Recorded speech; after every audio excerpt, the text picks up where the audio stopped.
I see it's working.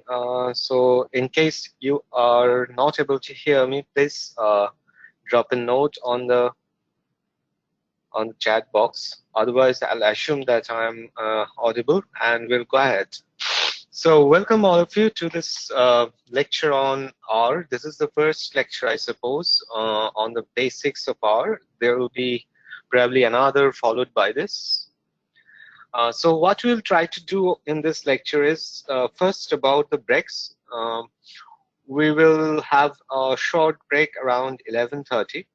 Before 11:30, we'll mostly focus on the internals of R and understanding the basics about this particular programming language and environment. And after 11:30, that short break, will focus more on the finance side, how and what we can do on that dimension using R. The topics we are going to cover is going to be very, very basics. So I assume that most of you have already gone through the materials that I have shared. We'll stick to that material. The objective is to have a understanding for R so that we are prepared for the next lecture, which will focus more on the backtesting and financial analysis side. Okay, so enough of that. Let's get started. So what is R? So R is a programming language as well as a research and statistical computing environment. It's a GNU project. Its parent is S. S was a proprietary language developed in Bell Laboratories. R was an open source version of that. Now S is quite restricted in its use. R has been more popularly adopted worldwide. It's many things to many people actually. So if you think about R, of course, for most of you, the question will be R versus Python. So if you pick those two languages for a quick comparison to understand where R stands, Python is a language which is built mostly for software development, whereas R came from a rich tradition of statistical analysis. So those two have quite different aim in what they try to achieve. The second difference between R and Python is that Python is a general purpose programming language aimed at almost everyone who are potential software developers or even data scientists, whereas R is a much sophisticated platform, which can be quite intimidating for a starter. The reason is that R has some quite radical programming regimes implemented in its particular format. But if you look at R, most of the time, what you see is it's not really a programming language that you are using. It's most like a statistical tool that you're using. So R have this two different avatar where you can do really great programming using R, or you can do very fast research and statistical computation using R. The second one being more popular. It is not a very super fast type of performing platform. If you need those kind of performance, of course, it's much advised to go for C++ or even Go for that matter. And also, very interestingly, this is a platform that doesn't support multi-threading. Those of you who do not know what is multi-threading, it is about using implementing multitasking using a time division multiplexing kind of arrangement within the CPUs with a shared memory between different threads. So it's slightly different than multiprocessing. R doesn't believe that multi-threading is a natural way to speed things up, whereas Python does. But of course, talking about Python's multi-threading is another topic. It is not really a multi-threading. On the other hand, R is more like a functional programming tool. It's not really a great tool for object-oriented development. Those of you who are not aware of what is an object-oriented programming regime, no need to worry about that. It's not important for our session. And to see the recent comparison between R and Python, so these are the charts that has been picked up from posts from Stack Overflow. So both are getting popular, both are rising fast. R starts with a very small base. Python is much more popular. It starts with a much larger base. But as you see that R is quite getting popular as well. One of the appeal of R is that the vast ecosystem that we have in terms of packages. We'll see later what packages are. And that makes you it just takes you a couple of moments to do any sort of analysis on any data because somebody has already wrote a package for that.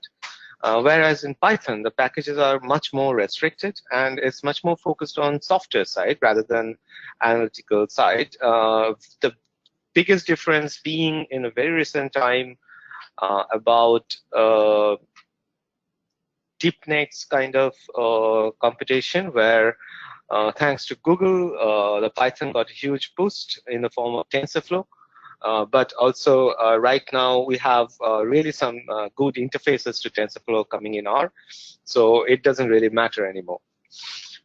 But that is quite a bit away. So before that, a quick introduction to how to install and run R.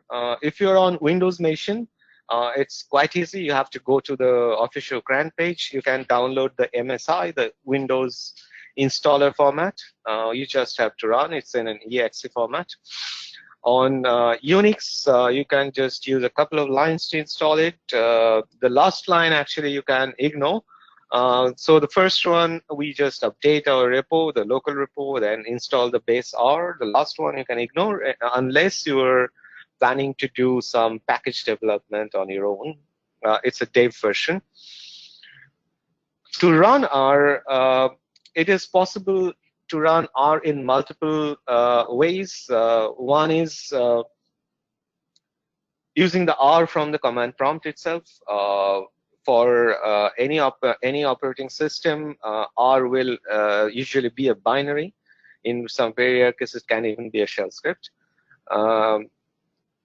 So if you just go to the command prompt and type R, you should see the R REPL coming up. REPL is the R console.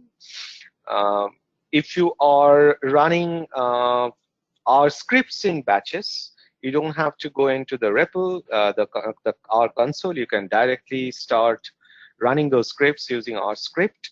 That's again a binary for your specific platform. You can run that from the command prompt.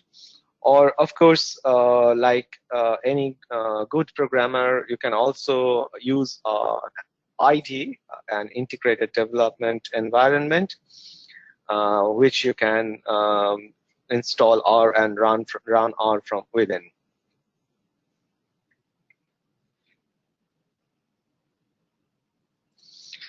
If you have R installed in anywhere, you can just type R.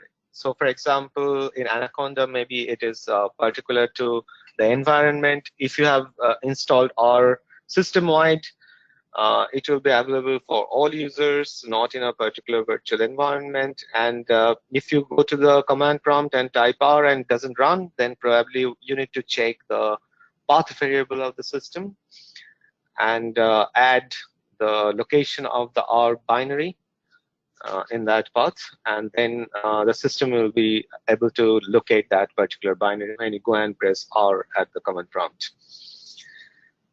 Fine. So my favorite way of running R is, of course, RStudio. So I strongly suggest that you also install RStudio. I find that it is one of the greatest IDE I've ever used. It's very close to Visual Studio Code and the old version, old avatar of Microsoft Visual Studio with the integrated MSDN. But other than that, it's quite a quite great idea. To be honest, there's nothing in Python compared to this. Be it Spider or be it Eclipse or anything, RStudio is one of the most advanced idea I've ever seen. So what we'll do is that we'll quickly fire up RStudio. In case you do not have, first you need to install R and then need to install RStudio. RStudio will automatically try to find the location of R in your system.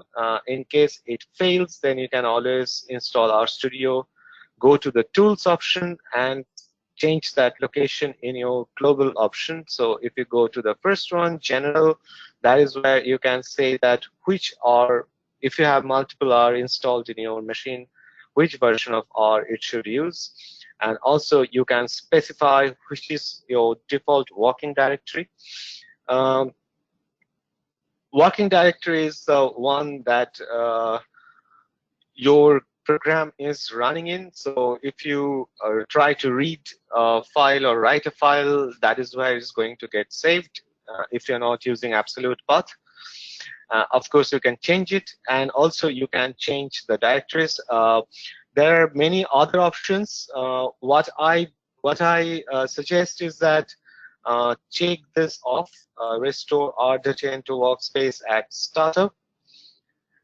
And the reason is that every time you start up, if you restore your R data, then you may have some scenes from the past, and you may not have a clean set, so you can get confused. So it's best to turn it off, and also you can turn this off as well, depending on your preference. But other than that, the rest of the defaults are just fine. So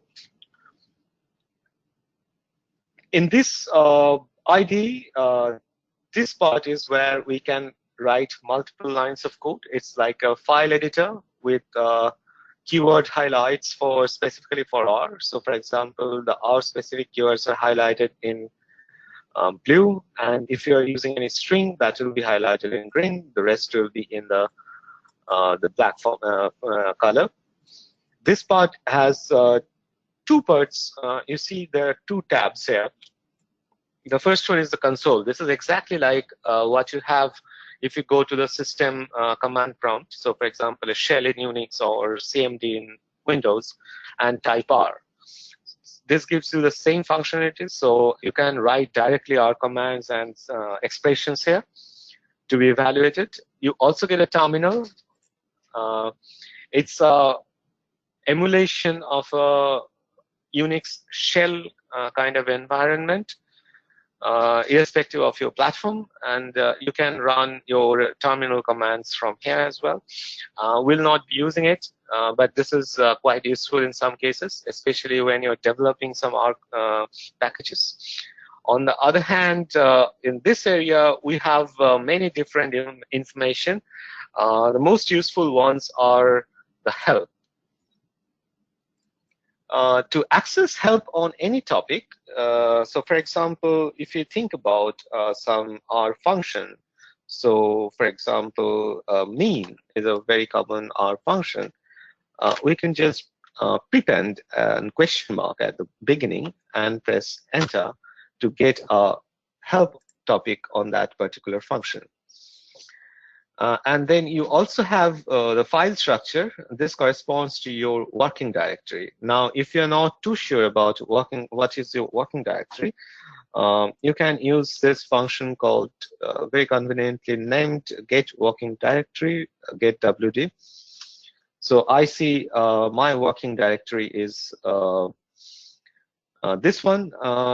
Unfortunately, all the data files that I have has been copied to a different working directory. So what we'll do is that we'll switch our working directory. To do that, we can use just the opposite function. Instead of get, we can just do set, and we can you can give you the new working directory. Of course, it will not work because in this environment, the backslashes that you're seeing is interpreted in a bit different manner. So your option is to change them as a forward slash or make them double backslashes, whichever you prefer. And you can mix and match as well. So now if you see that my working directory is changed, this is also refreshed. Also, apart from the help and the file structure, we also have the list of packages that are available and or loaded.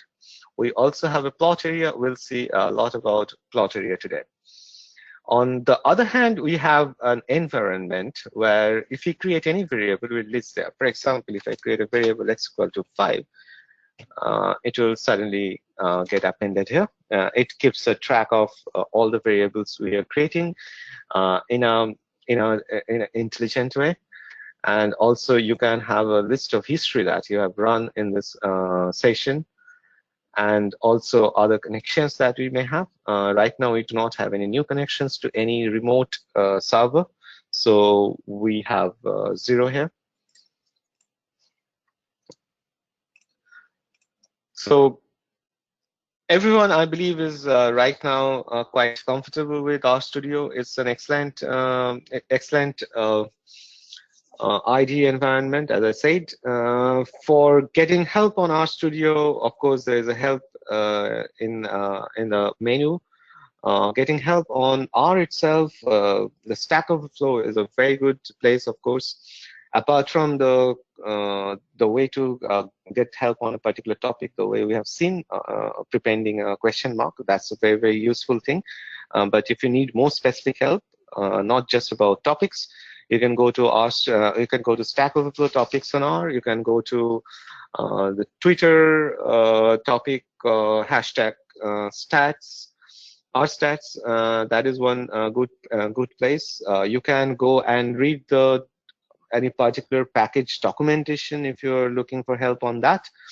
Also, in most of the cases, the authors of the packages are very, very helpful. So if you have any questions, all the packages definitely always comes with a contact list, at least a mailing address. You can directly mail them as well. And in most of the cases, they usually entertain.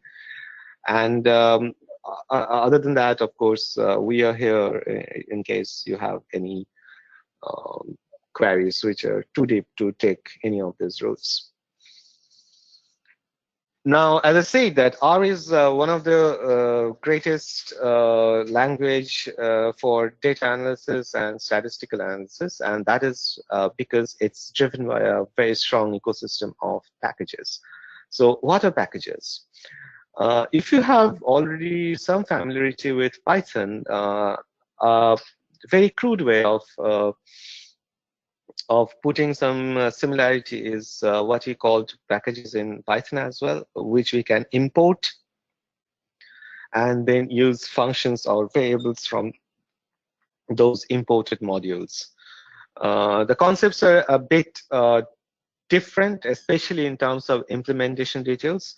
But from user point of view, they look very similar. So packages are a list of our data and functions bunched together by third party, which you can readily load and use. Each of the packages comes with their own namespace. In case you are not sure about what namespace is, no worries. All that means is that if you have multiple packages loaded in your R environment and they all have same function. So for example, package A has a function called f, package B has a function called f, and package C also have a function called f. Then it is quite easy to access that the particular function you're looking for. So for example, if you're looking for the f function from package C, all you have to do is to first load the package. Loading the package can be done in two different ways. One is called library, and then the package name. So for example, for loading package A, I just say library A. Of course, this will fail because there is nothing called library A. And the other one is using require statement. So require is a lazy loader in the sense that require will try to see that if the package is already loaded. If it is loaded, it will not reload, but library will always load it. So this is what we call lazy loader. Um, so these are the two ways to load a package, just like you do import package A in Python. And once you have loaded this package, if you are trying to access a particular function, so in Python we do a dot function. So here we can do a double colon function. So it's very similar. That means that we are trying to access the function f in the namespace of a. If it is confusing, then there's a much simpler way of doing these things. That is, load the particular function just before you need it, and then the next load will override your f functions by the next one. So what are the R packages? These are packaged codes and data from third party. Typically, it comes with it basically is a set of files which are arranged in a particular directory structure and located in a particular place where the R runtime can find it. If you want to know where your packages are stored, the way to know that is to use this function called libpaths. So for example, in this particular computer, it is stored in this location. It can be multiple location as well. In that case, it will come as a comma separated list. To install a new package, the easiest way to do is we can just click Tools and click Install Packages, and then type some name. So for example, we can type, so there are some connection issues, but what should happen is that as you type, it will give you the match that it has found in that particular repository that you have chosen here, CRAN. It will give you the matches that you found, and you can select from the list and install that package. But that is not the only way of installing packages. Definitely the easiest way. You can install package from the command line as well. So here you can just type down the name. You can also give options like where you want to put that, or you can give the where you want to take it, the repos. So all this kind of things you can specify.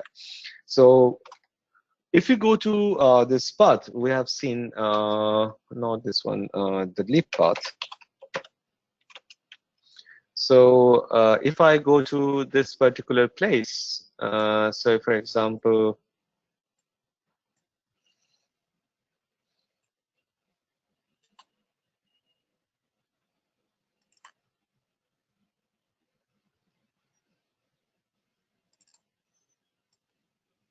so this is what I see. So I see that there is a list of small folders. So each one of them in this path, which is the same as this one, it's a list of packages that has been already installed. If you go to any one of them, so for example, the first one, this is the typical structure of a package folder or directory. So it will have a file called description. It will have a file called namespace. It may or may not have a file called index. It usually have a folder called R. This is where all the R data is backed up. This is also have HTML in case that package comes with HTML help, which you can directly click and read. And if you go in a bit detail, so for example, if I open this particular file, we'll see something like this. So it gives the details of the package, what it does. So for example, it's a Black-Scholes implementation of index option. It's written by me. And it also comes with my contact. As I said, that everything in most of the packages comes with the contact where you can reach. It's a requirement for getting listed in a repo. And also it gives all the dependencies and the other informations that may be required. And if we go and have a look at this particular file, we'll see that this file lists a set of functions. So this set of functions are the functions that are available from this package, which means that the package may have many different lines of codes, but these functions have been exported from the package. So these are the user interface to that package. So this is about our packages. So we have already seen install packages. We have already seen how to install packages directly from tools install menu as well. There is another point before we move on to the language basics. There is another point to mention here. If you're installing R on Windows, I strongly recommend you to install something called R tools as well. It's a set of binaries that comes distributed from CRAN itself, the original repository. It helps life much easier for two things. First, in some packages, there can be some codes which are not written in R, but written in other faster language like C or something similar. So those packages may need a compile, a building, before you can use them. So R tools is this, that thing that can help you do that. And the second thing is that if you are developing your own packages, that is also a very useful set of useful tools to have.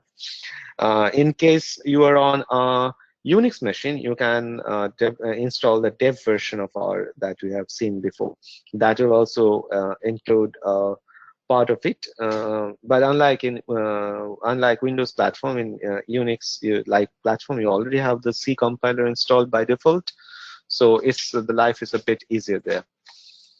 But that is enough about how to get R working. And at this point, if we assume that everyone has their R up and running, now we can get into the language and the platform itself. So before we get into the details of language, what we'll do is that we'll see a very quick visual journey through what R can do. So for example, R comes with some built-in data itself, built-in packages and built-in data. So one of them is called mtcars. The good thing about R is that it is always consistent in its interface, irrespective of what is the thing that you're dealing with, whether it is data or whether it is function or it's a variable. Everything you do is the same. So we have seen that for functions, we can use this question mark at the beginning to get help. We can do the same for data as well. So this is a data set on some small motor cars. And if you see the structure of the data set, we can always use this function called str.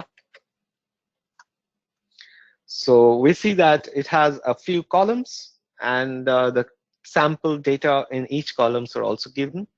str is confusingly named in most other language. str is usually a conversion to string. str stands for string. Here, str stands for structure. So if you want the details of what this particular thing's names, for example, what is AM, these are the help page that gives you more details on that. For example, AM means whether the transmission is automatic or manual, right? So we're not concerned particularly about this data set. What we are concerned about, what R can do. And if you go and the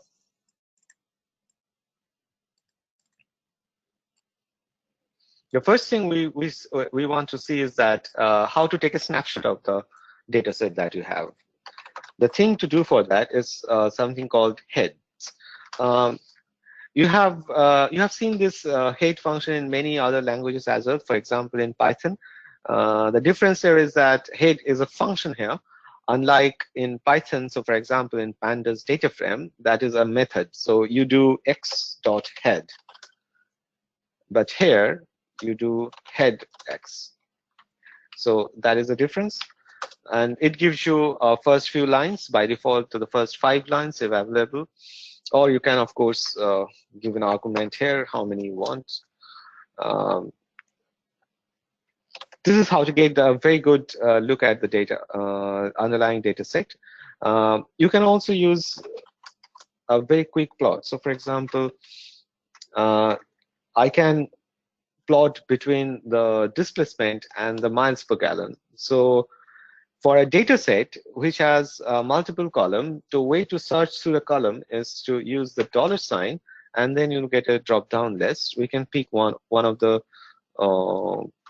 columns here. So for example, we pick this, and then we want to plot it against say miles per gallon. So the first number is the first set of values are x, the second set of values are y, and if I hit, we'll get a plot like this. But we can do much more impressive things than just plotting x versus y. So for example, if I run this particular code, I'll just copy paste here.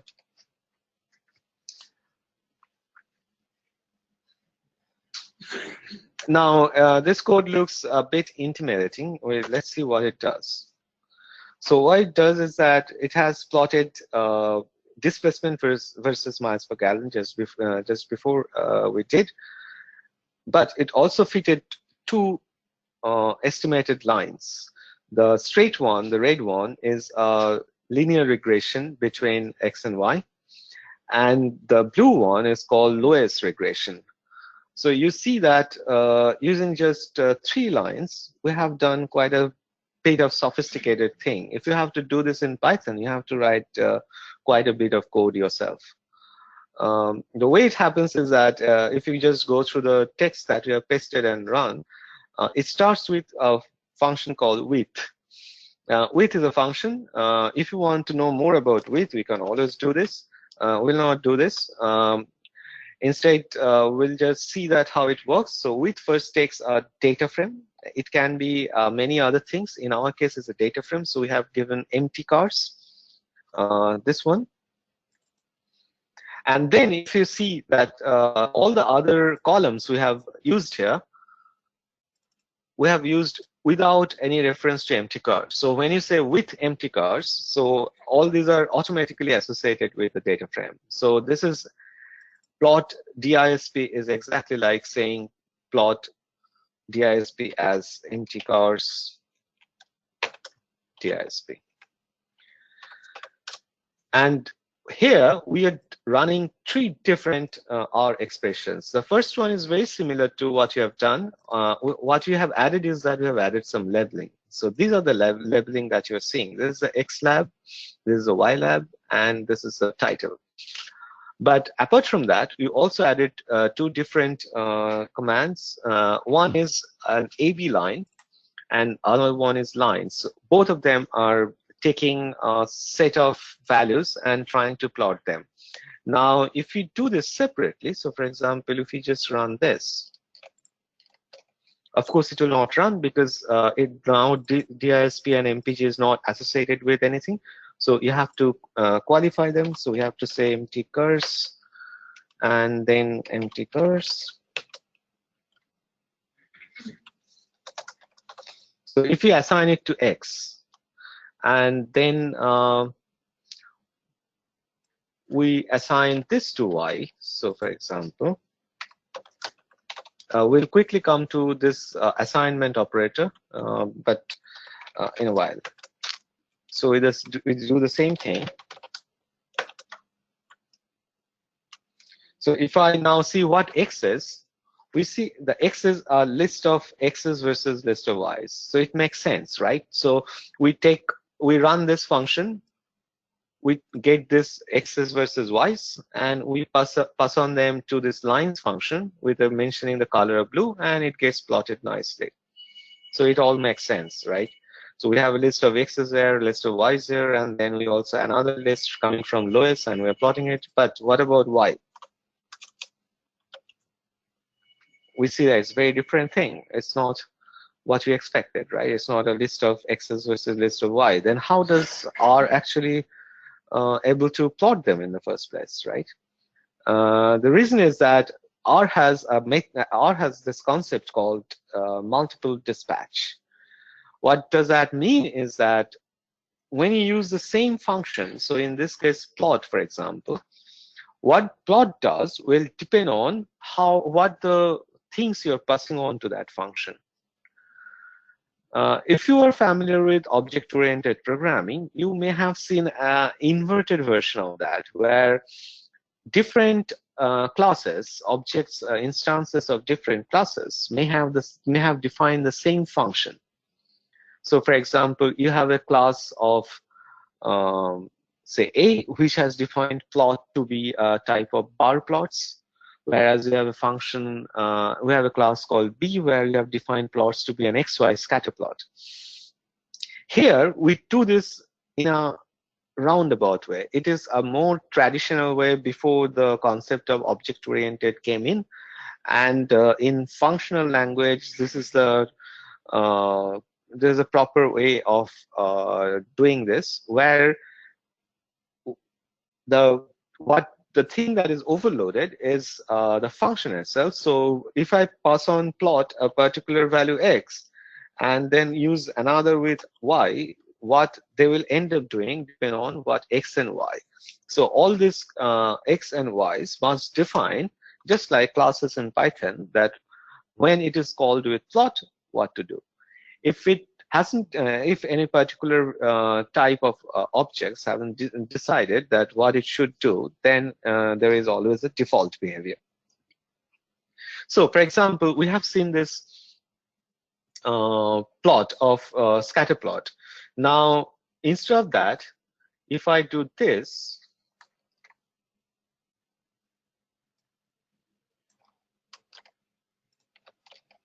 so width is just like the same as before, but instead of the displacement and miles per gallon, we have replaced the displacement with cylinder. And more importantly, what you have done is that we have used another function called as factor.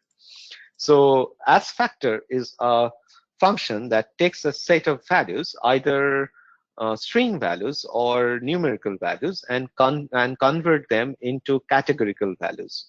So, for example, if you have a long data set where a column has only A's and B's, if you do as factor, then it automatically finds out how many unique values that column has, and picks up that many different categories and internally replace a mapping of all those A's and B's with its internal nomenclature for the category. So if we do this, then we see that we get a very different type of plot. So you see that this is a case of multiple dispatch. We use the same function, but with different variables, we get different plots. Since it's a categorical variable, it doesn't make sense to plot x versus y. So that's why R is automatically converting an x versus y scatter plot to a box and whiskers kind of plot for each of the different categories. So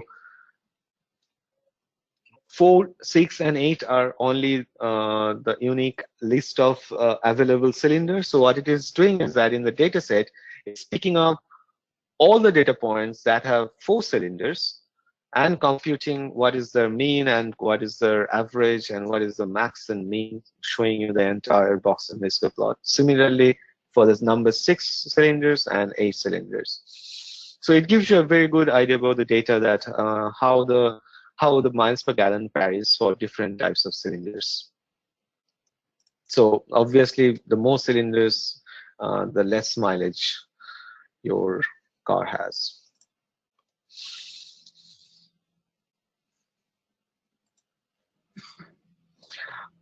I have a question where Someone asked me whether I can give you an example of a stationarity test. As I said, that we'll come back to this after the break on more on the financial side.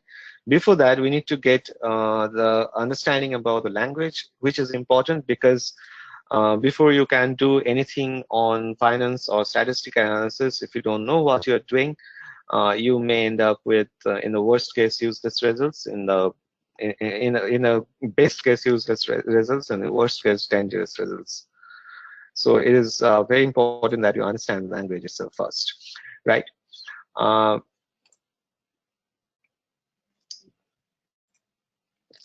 Also, one more thing that we can do is the plotting is one of the great forte of ours. So, for example, with this, we can plot a 4x4 matrix with different types of plots. So what we have done is that it's very similar. We started with, and then we made the statement, and this makes the graph plot into a 2x2 matrix, which we are specifying here. And then we have to issue 4 different plot statements. The first one is just a simple plot with what we have already seen. The second one is called a bar plot. Next one is a histogram plot. And finally, there is another plot with as factor, which makes a box and whiskers plot. So if you want to have 3x3, all you have to do is to make it 3x3 and add the respective plot statement. The last line is important because if you see that when we change the graphical device, we save the current status, and after we are done, we are restoring the status. So basically, we don't want to leave the next users or our next function to face non-standard graphical settings. So we are setting back to the default. It's a very good practice. If you are making any changes to the system options or device options, please store the current status. Once you're done, restore it. Now that we know about what wonderful things R can do, it's time to actually get into the details of the language itself. R as a calculator, I don't think I really need to show it. For example, if you just do 21 into 2, it's just like a calculator. That is not the reason you should use R. There are probably much lighter and better ones out there, but it can be done. So R works in a way similar to most other programming languages. R itself is a programming language, as I said. It has a concept of variables, and then the types of variables, of course, and then it has a concept of objects. We'll see those concepts in a bit detail in a while. Before that, we'll have a small example. As I said, that R can be used as a calculator, so we are doing some calculation here. So if you're not clear about that last double percentage sign, that's a modulo operator. So if I do this and see x has a value of 85. Now what is x? To see the type of the data, the internal type of the data, we can use this function called typeof. This is very similar to the function type in Python. So it says it's a double. R stores most of the numbers as double. It can also store integers. The other possible data types are a string and which R says character, and also there are some special types called vectors and lists and matrices. There are some language specific types as well. We'll not go into detail. If you're interested, you can have a look at it. But when you say when you have any variable, including a function, for example, if you see, we have seen the plot function before. We can say float. We see the value as closure. Closure is kind of a function. So these are the standard different internal type. It can be null, it can be an integer, it can be a logical, it can be a double, it can be a symbol, it can be an expression, it can be a language. Language and expression and symbol are internals, or it can be a closure. So in the other types are characters, lists, and functions. In R, most of the functions that you think about are actually classified as closure. In case you're wondering what is a closure, so if you are familiar with object-oriented programming, yes. So someone asked, is double a float? Yes, a double is a float. So what Python calls float, in most of the languages is called double. Because float is a bit confusing terminology. There are many ways to store float. Double is a very, very well-defined way to store a floating point number. Yes. Yeah. So if you're not declaring something as a, so in R, if you want to declare some, by default to a float. If you want to say something as not a float, you have to do this.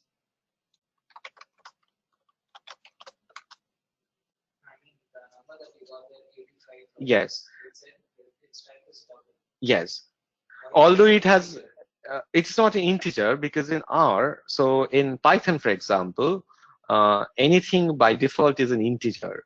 If you do, especially for version below 3.5, in R, anything by default is a double, unless you specifically say that I don't want a double, I want an integer, right?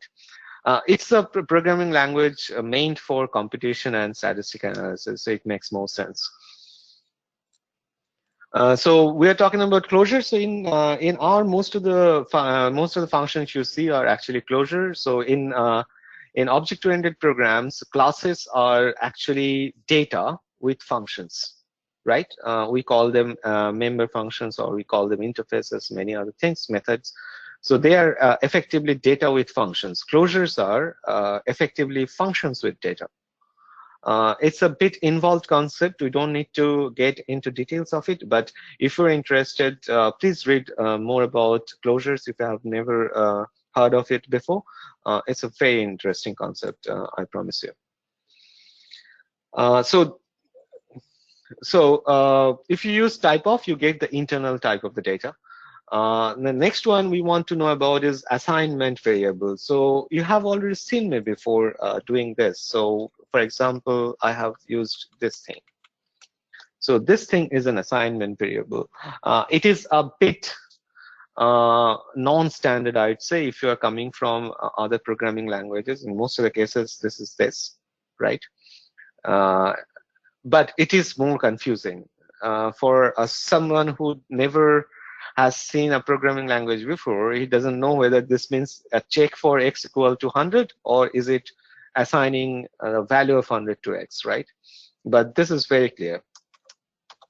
It even shows you an arrow that where the data flow is going.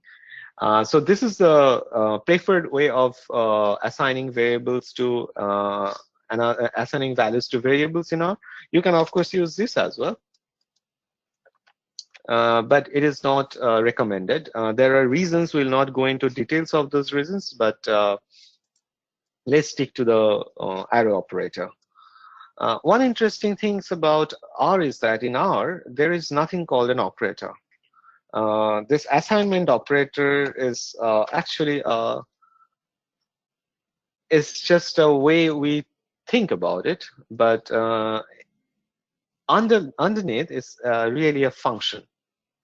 So for example, I could have, so if you say that, say, say 100 divided by 5, we can have the same result by calling this function with the first argument 100 and the second argument 5. So everything you see in R is effectively a function. So for example, you want to know about this function, you can I'm not sure whether it will work on the primitive function, but from the principle of R, it should. See, I have a list of I used topic help on that particular function. I've got a list of arithmetic operators. So in R, all these things that we think about operators are really implemented as functions. And you can treat them as any normal user-defined functions. In fact, you can even override. You can assign a new value to this particular function, and no one is going to stop you. But of course, I don't recommend you to do that. That can be dangerous.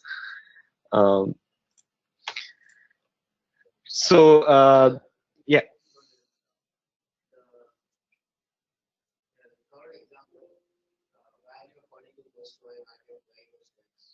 Yeah.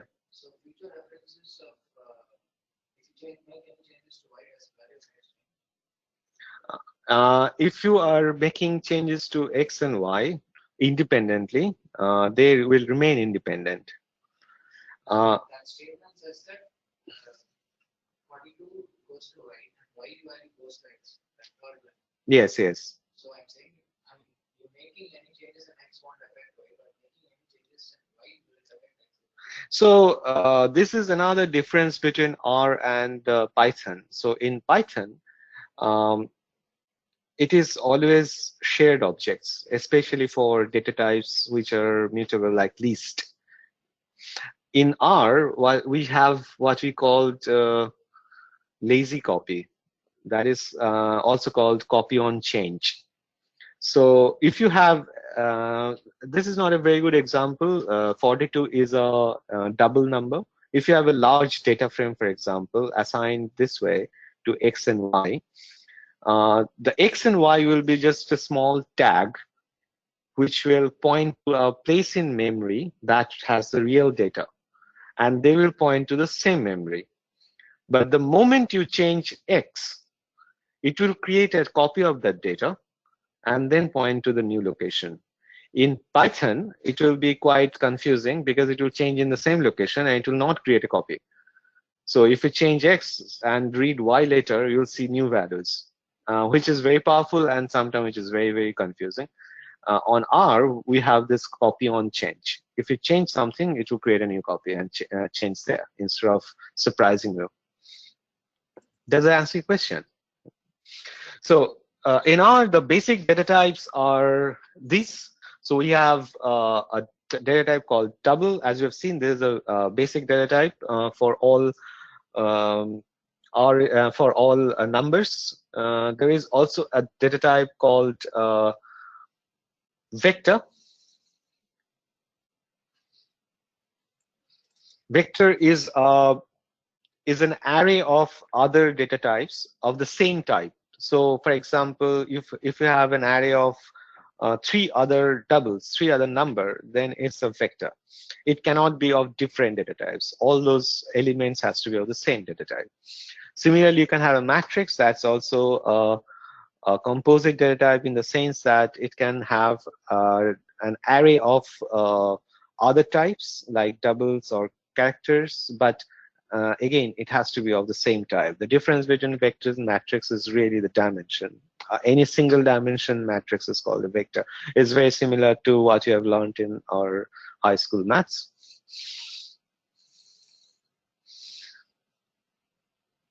Also, one of the interesting thing in R is that if you are interacting between 2 different types of data, there can be some sort of automatic casting.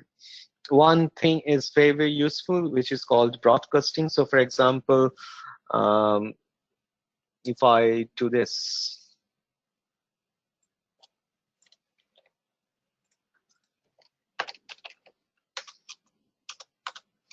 so X is a vector of 5 elements, but if I write X plus 3, then obviously they are not compatible. One is a vector, another one is just a number. It's called a scalar.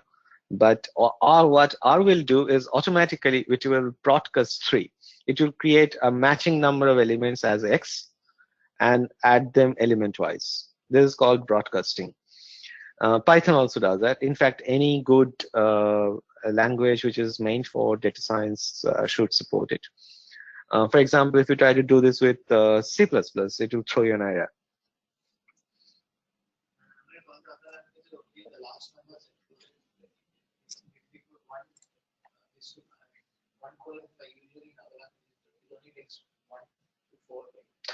Yes, so that is also another particular thing about R. So in R, the indexing starts from 1, not from 0. So in Python, for example, if you want to pick the first row, you will say the 0th row.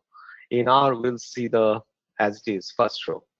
So indexing starts from 1 in Python R arrays, which I think is more natural, no?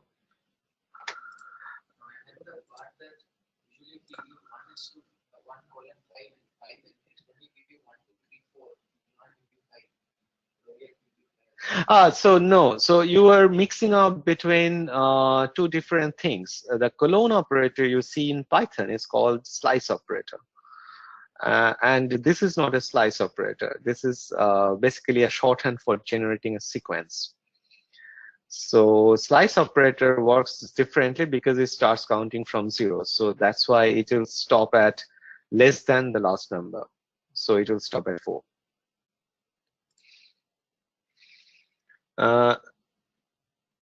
Yes, so we are talking about interaction between different data types. So one is broadcasting, which is very useful, but sometimes it can surprise you. For example, if you do this. So C is a way to create a vector of composing a vector. So for example, if I do 1, 5, 1, 8, and some other numbers, so it will create a vector for me using those numbers. So if I do this, any guess what can happen?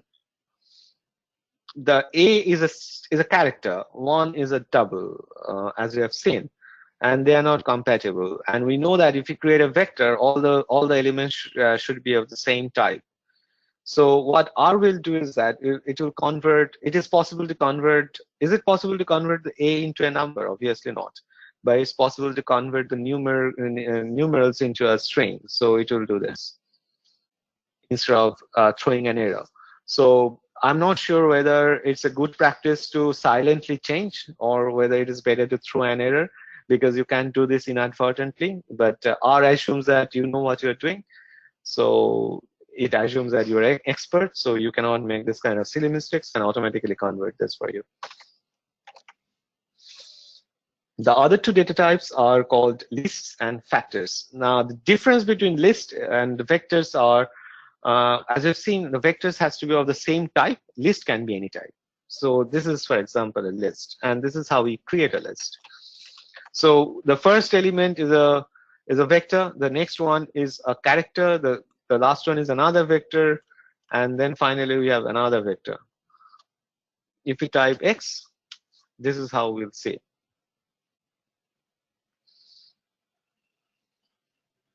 So it can be recursive. A list can contain another list as well, which the vectors obviously cannot do by definition.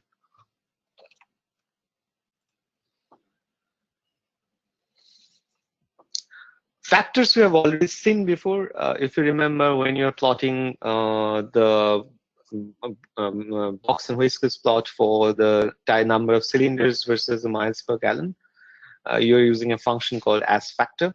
So factor will take either a character column or a numeric column and convert this into categorical values. The way it will convert is that it will count the different numbers of unique values. So for example, if I see this vector, there are total 1, 2, 3, 4, 5 elements, but there are only 2 unique elements. The others are repeat. So it will convert this into a factor of 2 levels and then map that with that particular factor level. So it decides that 2 corresponds to male, 1 corresponds to female. Again, as we know, that R starts counting from 1. So this is 1, this is 2. So it replaces it stores the data in this format and stores the metadata also. So it counts the number of distinct elements and then create a level for each one of them, put an index for them, and replace the original data with the index.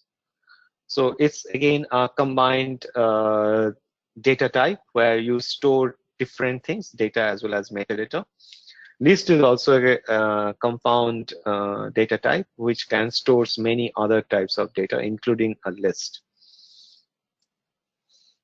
But of course, there is the most useful things that for someone interested in statistics or financial analysis, data frames are most interesting things. In fact, the data frame idea was originally developed in R. What you see in pandas is heavily borrowed from this concept.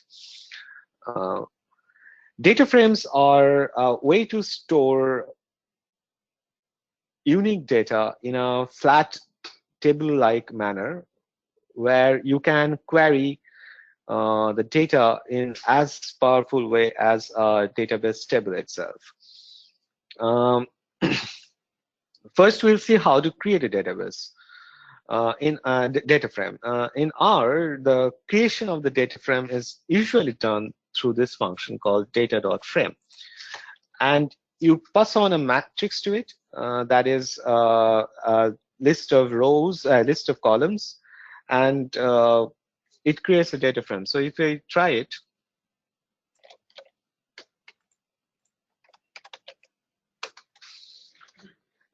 let's do a quick check. We can do str as we have seen. We have already seen a data frame actually before, which is empty cars. That is a data frame. So we see that it has stored some data values. What this is doing is basically generating some random values. We are generating 6 rows and 6 columns. So for example, if I do this as 3, then I'll end up with this 3 rows and 6 columns. So if you do strdf, you'll see that it has automatically generated some labels for each columns. To get these levels only, we can use this function. It will give you a list of names. You can use the same function to change as well. So for example, here, if you use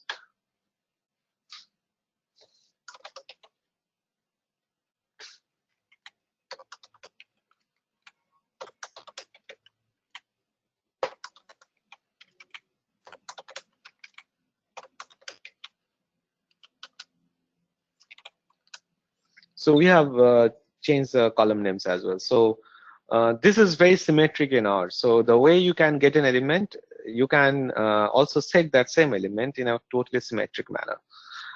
So if you get the element by names function, you can also set the element by names function using an assignment operator. This is this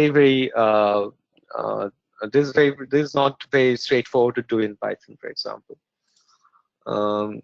unless you have pandas, which is again based on this type of concept.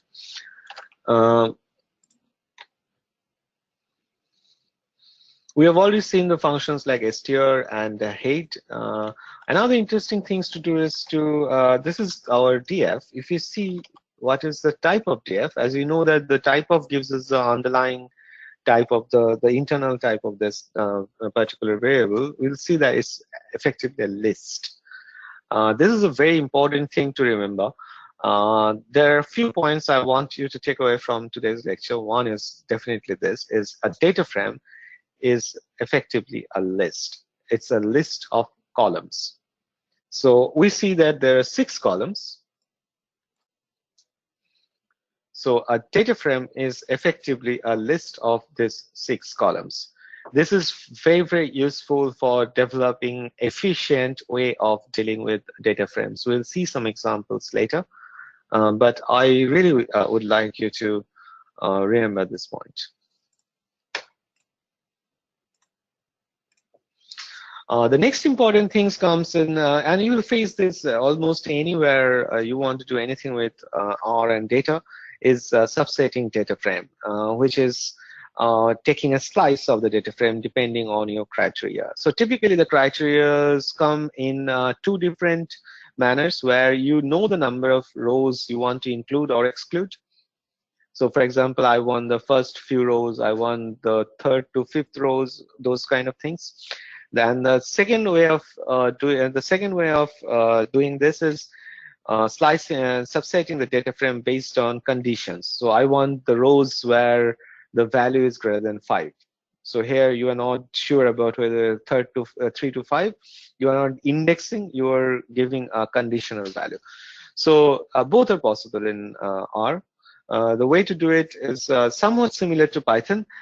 Please remember, whenever you see this colon here, it is not the same thing as Python. In Python, there's slicing operator. Here it is effectively generating a sequence. So we have df here. If we do this, it means selecting the second and the third column. If you do this instead, it means the second and third rows. So it's very, very symmetric. Let's do this. So we just pick up the second and third rows. And this is exactly same as if you replace the 2 to 3, that notation, with this.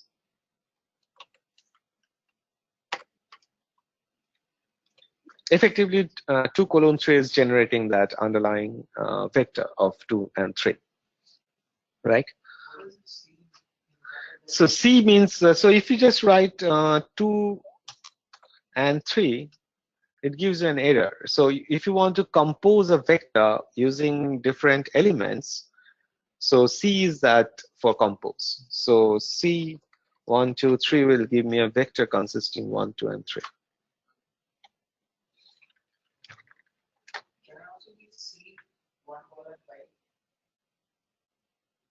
You can, but it's not necessary. But R will not complain. You can definitely do it. So we have seen that. So for example, df this, if you want to pick, say, the first element only, we can first row only, we can do this. We can do the first row, but of the second and third column, we can do this. Right. So this is a way of slicing and dicing based on if you know the index. So does that make C a sub-keyword? Sorry? Does that make C a sub-keyword? You can't use it to assign, like, I cannot give C is equal to 5. Can you give C equal to 5? Of course you can. Let's see.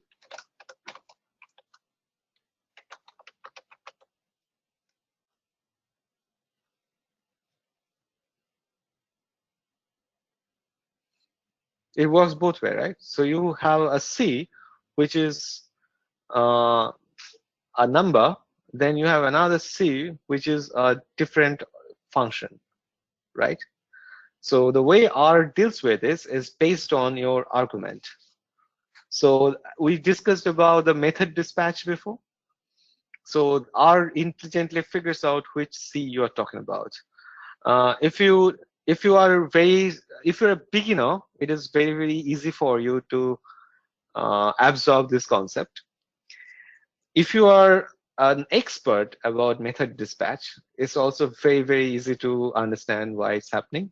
If you are in between, it becomes very confusing that why it is happening. So R is a very good language for a beginner. R is a very good language for a very, very expert functional programmer.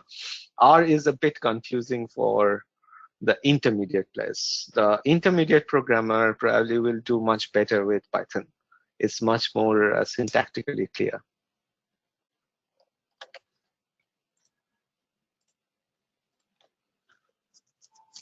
In fact, you see in R, most people actually use R as a calculator and statistical platform than a programming language. Those are the beginners. And then there are really some wonderful R programmers who are experts and who explode the R internals. And they come up with amazing packages and programs.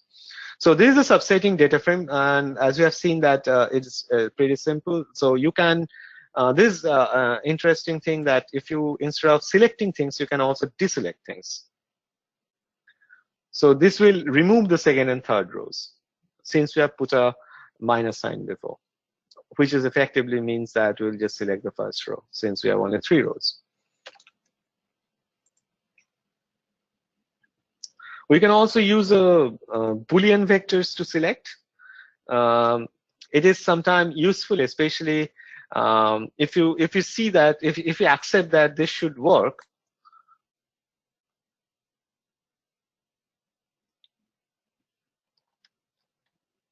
We don't have we don't have that many, so we should have only we have only 3 rows, so you should have only 3 vectors. So if you say false, true, true, and let's delete the rest. So we are dropping the first one because it's false, first row, and then we are keeping the second and third because they're true. Now, if you accept this, then you have already figured out how to deal with the second type of subsetting, which is based on conditions. So all you have to do is to come up with a condition evaluate into a Boolean vector. So if you can do this, so for example, if I do this,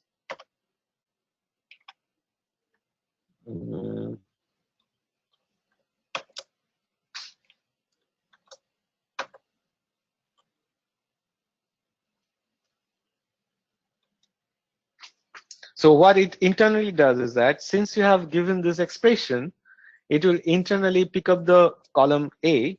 It will see that for all the rows, whether column A is greater than 5 or not, put a true and false and generate this automatically. And then it will feed it to this subsetting, and we'll automatically get the correct subsetted data frame, right? So actually, is the same thing. So this is another thing about R, is that we are using smart concept to use the same framework for many different purposes. So subsetting frameworks internally is the same. It requires either index or booleans to subset. For conditionals, we are just generating the booleans automatically.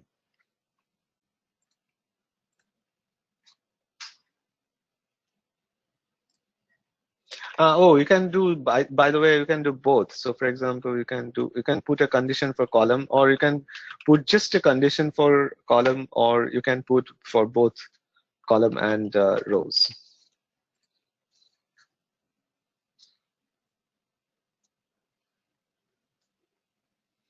And another interesting thing to know about is selecting by column name. So here we are just passing on the column names instead of indexes. So if you're passing on indexes, you have to use 2 different locations. The first corresponding to the rows, the second corresponding to the indexes. But when you're using columns, you can pass only 1.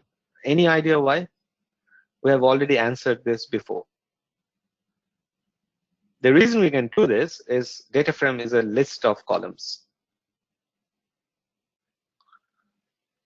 So we are passing on a list of columns to pick from the original list of columns.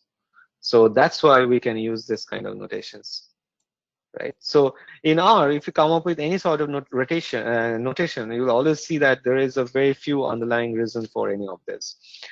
Similarly, we can do this as well.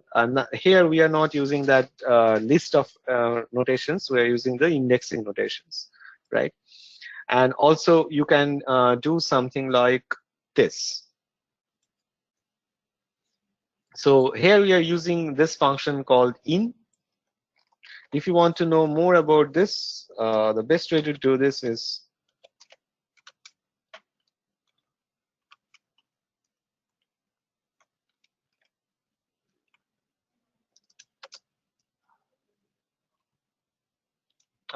that's not found.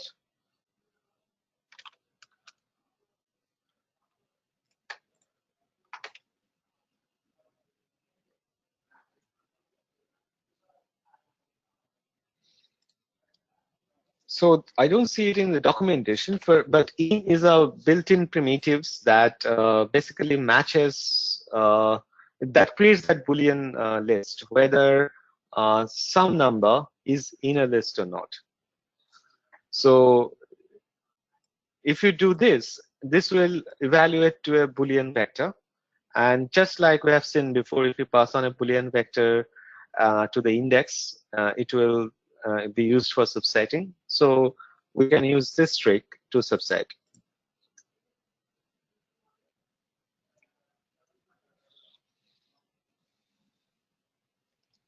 And there are some there's some materials about subsetting lists as well. So as we've seen that list of data frames are quite related. Data frame is a list of columns.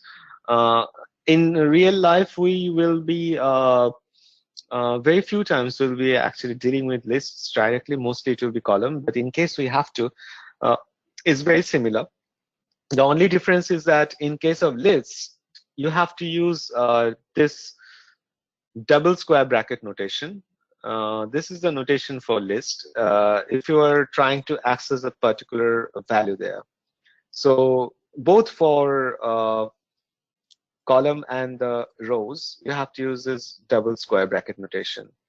And subsetting is not only for getting the data. As you have seen that for R, anything is transparent. So if you're using X to get the value, you can use the same X to set the value as well. So so you can use subsetting to set the values as well. So for example, we have this data frame. We can use one of the subsetting we have done before, for example, here, to set all the value that matches to 0. So you can select the data based on subsetting. You can also set the data based on subsetting.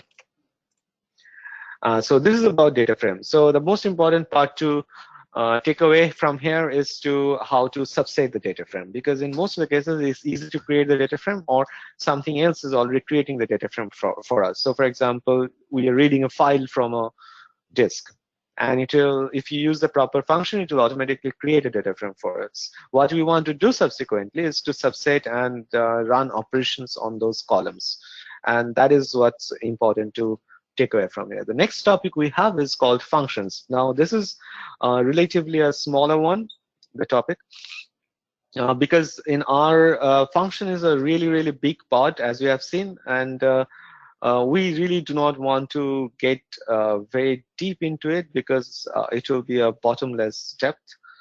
What we want to know is that in R, functions have 3 different parts. One part is called the arguments. The second part is called the body. And the third part is where this body, the expressions in the body, will be evaluated. That is called the environment. So it's very easy to actually define a function in R. So for example, you can do just this. Function is a reserved keyword here. X is the argument. If you want to put a default argument, you can always use this. Now, I have said before that you should always use the arrow operator for assignment. This is the only place I say that you should never use the arrow operator here. You should never do this.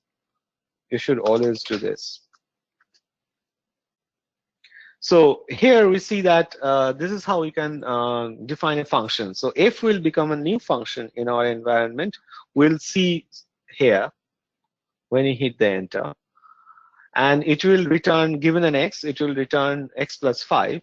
And the default value of x will be 5. So if you do not pass any value, it will return as 10. So now we see that this new function has been created here. If I just run f, it will get 10. If I run 7, we'll get 12, and so on. Right? Now, this is a function. Now, if you see that, what are the... So we see that this function has only one argument, or rather one formal argument, which is x. So this is how to fetch the formal arguments of a function, and this is the body. So this is a list of instructions the function will execute.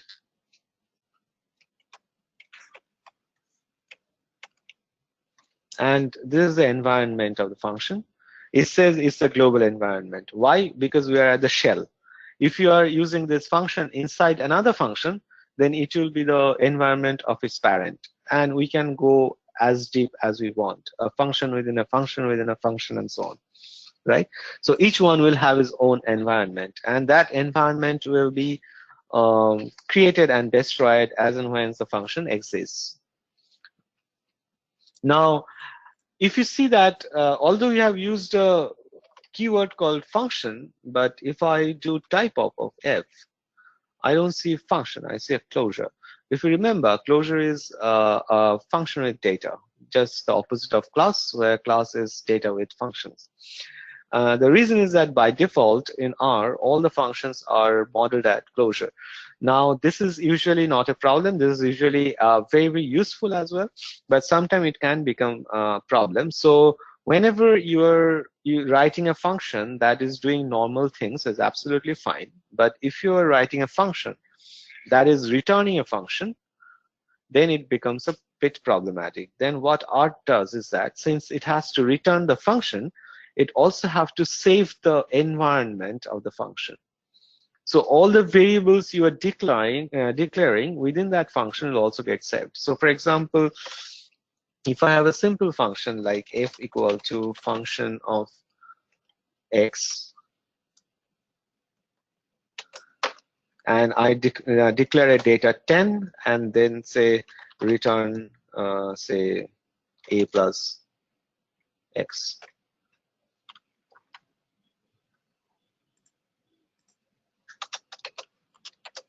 Right? So if I do this, it's a very standard function.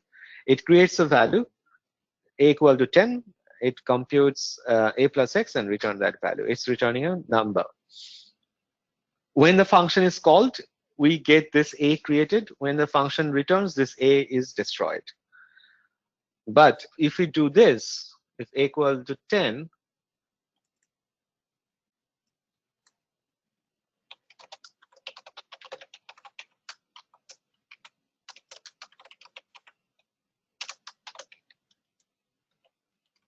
then it's a completely different thing.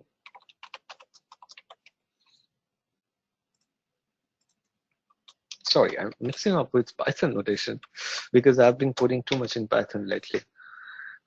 So this is what happens. So here, instead of returning that a plus x, you're declaring another function and then returning that function instead. So to run this function correctly, it has to save the parent's environment.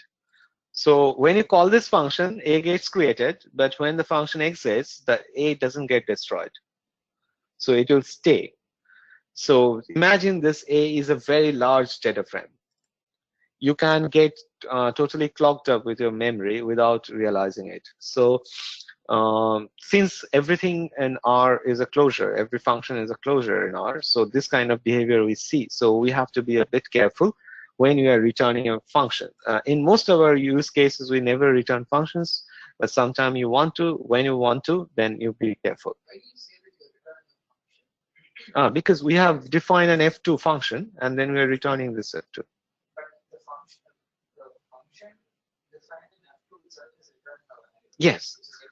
But I'm not returning this value. This function will be only called when this function, the function that is returning from the original one, is called. This is just a declaration. This is not an execution, right? This is an execution.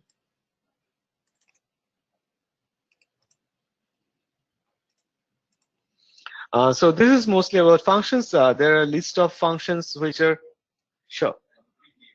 Maybe you must have said, but why you shifted the first one? This one you mean?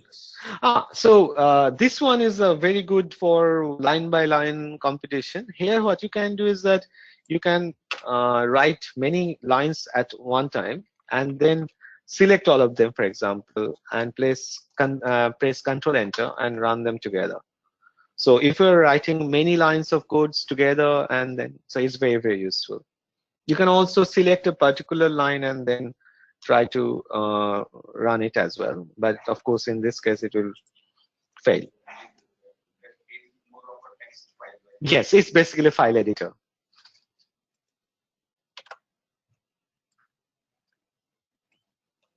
So there are a few helpful functions to know, built-in functions or functions from common packages. I have listed them out.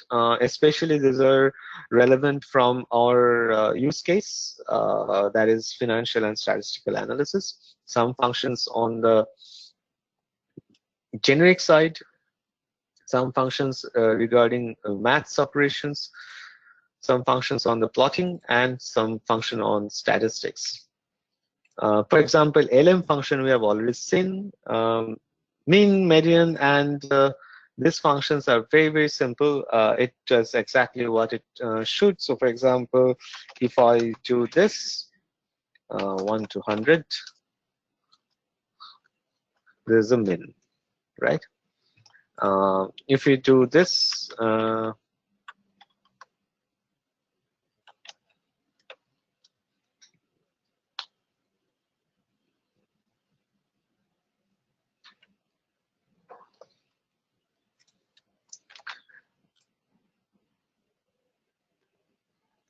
and then this come sum and come product is cumulative sum and product. It is also useful, especially when you are running backtesting a strategy and then trying to compute your cumulative equities. So you can compute your daily returns and then do a come sum to do a cumulative return. Sample is for taking random samples. These are taking random samples for generating normal or uniform distributions. SD is computing the standard deviation. So these are very common functions. There's no need to remember all this because it's very easy these days to actually just Google and say that what is the function in R for X, and you'll get results. But you don't have to do that. As you work with R more and more, it will be in your mind space. The last thing we want to do before we break is data import. So in R, we want to do data analysis. So obviously, we want to import data from somewhere. The easiest way of doing this is through a CSV file. And of course, R has interface for any other, most other databases. In case you're using one, for example, MongoDB, SQL, or anything. In fact, it has very good database engine as well, which is called ORM, the standard ORMs that you've seen in other languages as well. So for example, like SQL, Alchemy in Python, you have very strong ORM engines in R as well. So what we'll do is we'll just read from CSV files. Once you have read from CSV files, there are a couple of things to remember. You should always set strings as factor as false. Otherwise, R has this nasty habit, not R, this particular function has this nasty habit to convert all the strings is fine as factors, which you may not want. And then in most of the cases, our data will be in this format. So you also have to set this into date field. And in some cases, if you have missing data especially, and missing data expressed in a non-standard way, these numbers can become characters. So whenever you're reading from a CSV file, please check once. And the way to check is, as you've seen, is just to use str. So if you are reading to a data frame called df, just do strdf. So that's it for before we have the break. So we'll be back. And what is the break time usually is? Is it something like 5 minutes, 10 minutes? Okay. So let's come back in 10 minutes then. So right now it's 11:31. We'll start at 11:40. Fine. And then we'll start how R can be used for financial analysis.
Hello everyone, and we are back.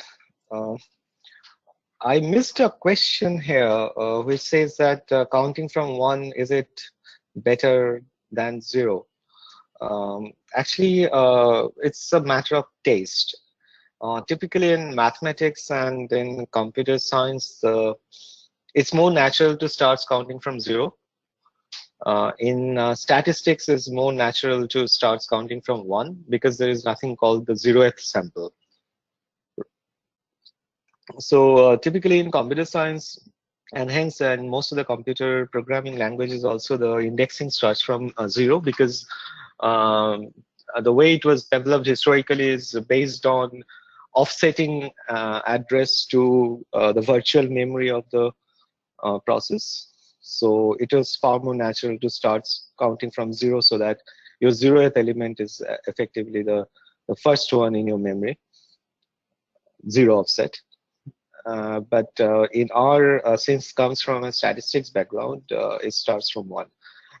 Both of them are absolutely fine within their own application, but only problem comes when you're switching from one to another.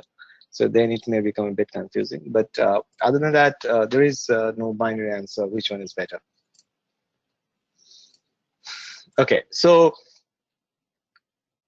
the first thing we'll do is that we'll import data. Before we import, actually, we would like to install a couple of packages that will help us in analyzing financial data. One package is called QuantMod.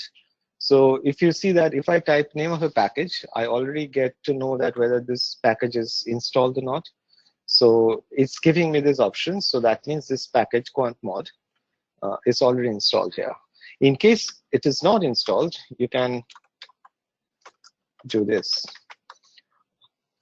Or better still, or easier still, is just to go there and install QuantMod from here. Since it's already installed, we'll not do that. If it's not installed in your package, please install QuantMod. If you install QuantMod, it will also install all the dependencies. If you remember, we have had a look at the description file that has a list of details and metadata about the package. That also describes what are the dependent packages that must be installed before this package can be used. So QuantMod has some dependent packages. A few of them is called a package named Zoo, a package named TTR, and yeah, I think that's it. And another package called XTS. So installing a package is not enough. We have to also read that package in the memory. So we have to do this.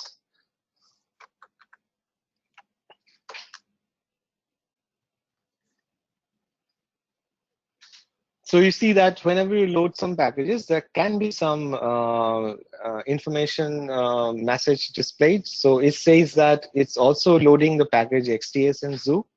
So as you say that these are the dependent package. So it also loads the package called TTR.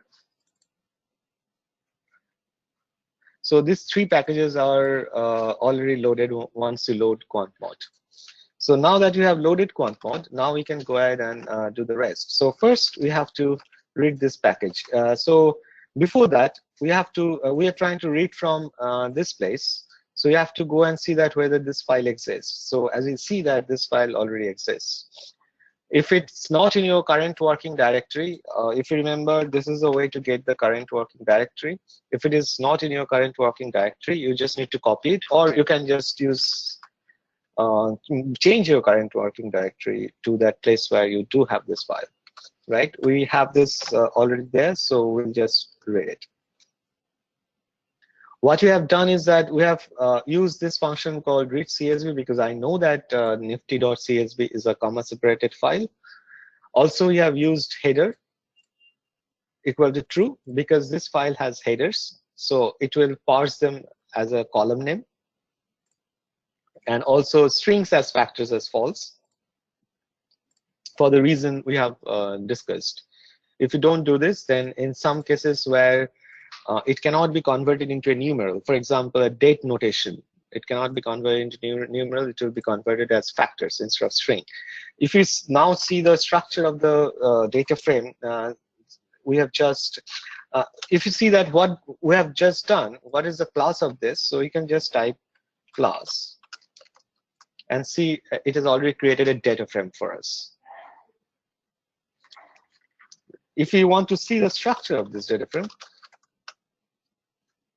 so we see that the first column is stored as character. If we did not use this, it would be stored as factors. Now, all these dates will be different values. So it will have too many categories. So it will be quite a large data structure if you store them as factor. Character is much more efficient in this case and natural. The first thing I have to do is to change this character to a date format. The way you can do this is we can say this.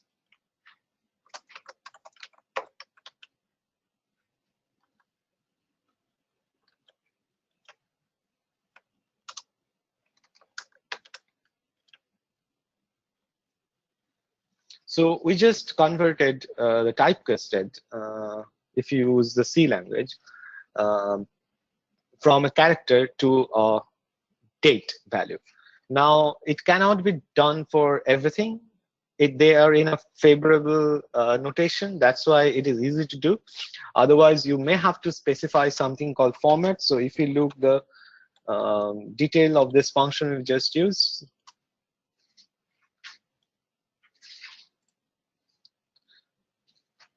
so you can get into the details and see that what are the other things that you can specify to do this conversion, specifying the format or specifying a time zone, specifying an origin.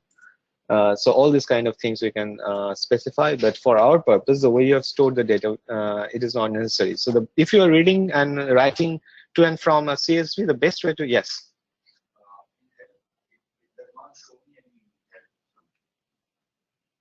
So if you have to do this, and then the name of the function, but without the parenthesis, just the function name.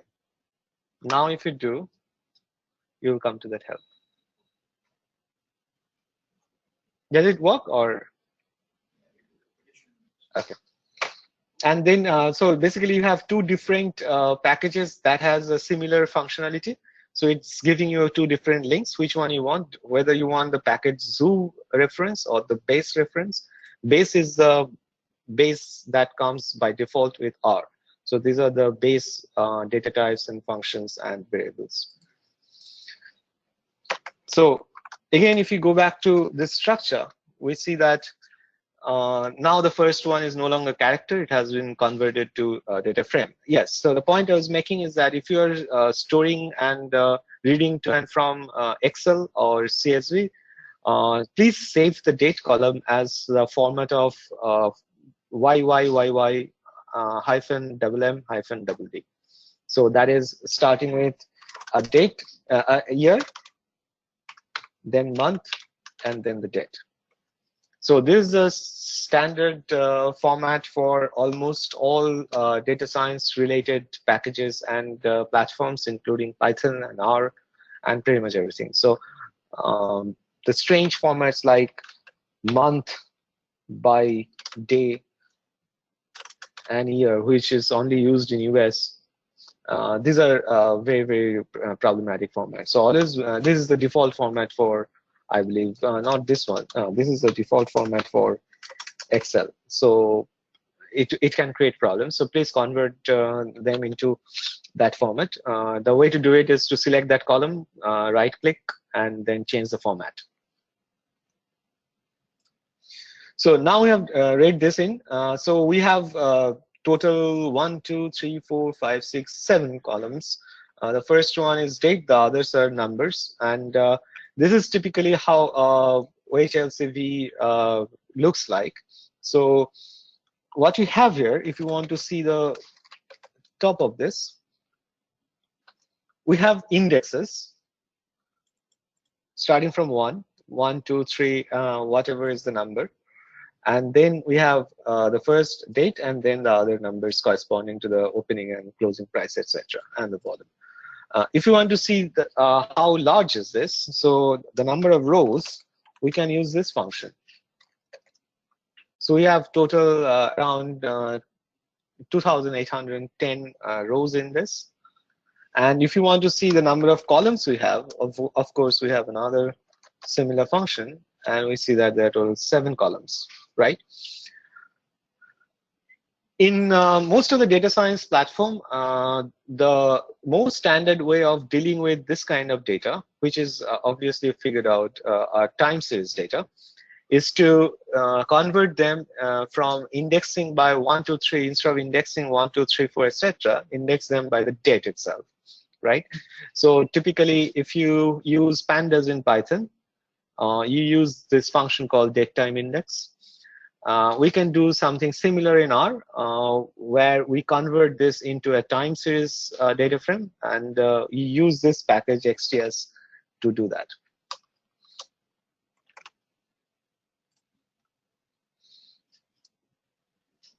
Before that, we can just do a plot.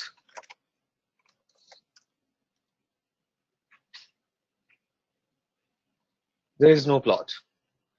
The reason is that we have specified this. The reason we are doing is we only want to plot lines. We do not want to plot points. So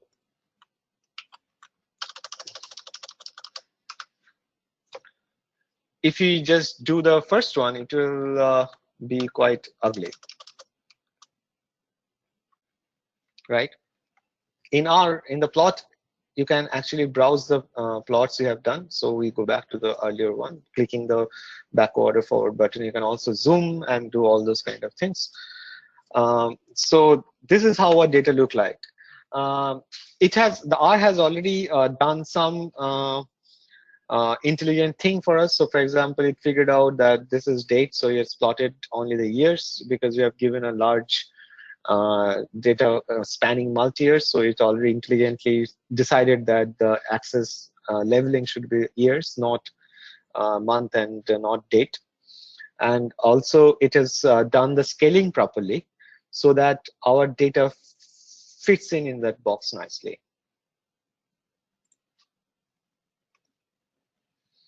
Now, this next thing to do is that to convert them into something more useful form, the one that you have decided that we're going to index it by date instead of numbers. So the way to do it is to convert them into an XTS object. XTS stands for Extended Time Series. It's a package. What it does is that it treats the numeric columns as numeric, and it converts the date column into an index column. So effectively into row names. So if we do this, so what we are doing is that we are subsetting Nifty on the column starting 2 to 6. So we are letting go the last column, which is the turnover. We are also letting go the first column, which is date. Instead of that, we are picking the first column as an index. And if we do this and do a head, we see that date is no longer a column name. Date is gone. So it starts with open, high, low, close, and volume. So this is a typical HLCV data, and it is indexed by the date. If you want to fetch only the index, you can always do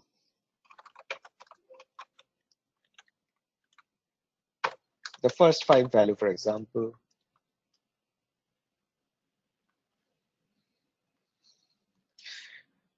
Now the interesting thing is that if you do the same thing,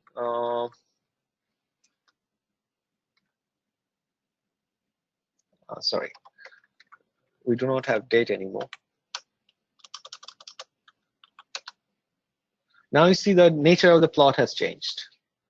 This is again an example of multiple dispatch that we discussed. So depending on what is the data, your plot function ends up doing different things, right? So once it plotted the box and whiskers and XY scatters, now it has plotting a time series in a spatially formatted manner. It's giving you the finer details. It's giving you the range, and also is adding some finer axis grids.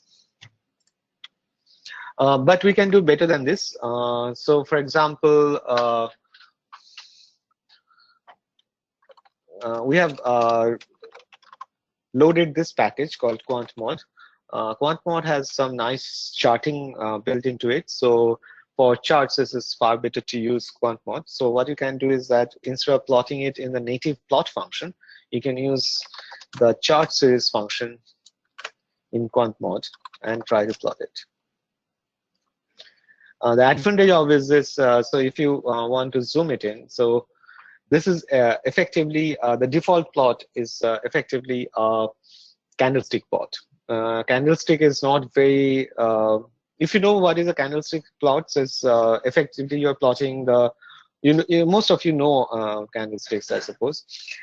It is not very evident here because you're plotting a too wide range. What we can do is that we can zoom in using this function called zoom chart. So zoom chart will work on the last plotted chart. So you don't have to specify any data here. But what you do have to specify is the date range. So for example, we have data for 2007 to 2018. So if you want only the 2018 data, then we see that it suddenly zooms to that area. And now it is very evident that it's indeed a candlestick plot. So the red ones are the cases where the close was lower than open. The white ones are the cases where the close was higher. You can do this in many different ways. You can keep on doing it. So for example, if I want from 2016 to 2017, I can do this way. So the double colon is here is for the range. So for example, if I want specific range, we can even do that. So 2016, 10, 2016, 10. So it will just give us for the month of October.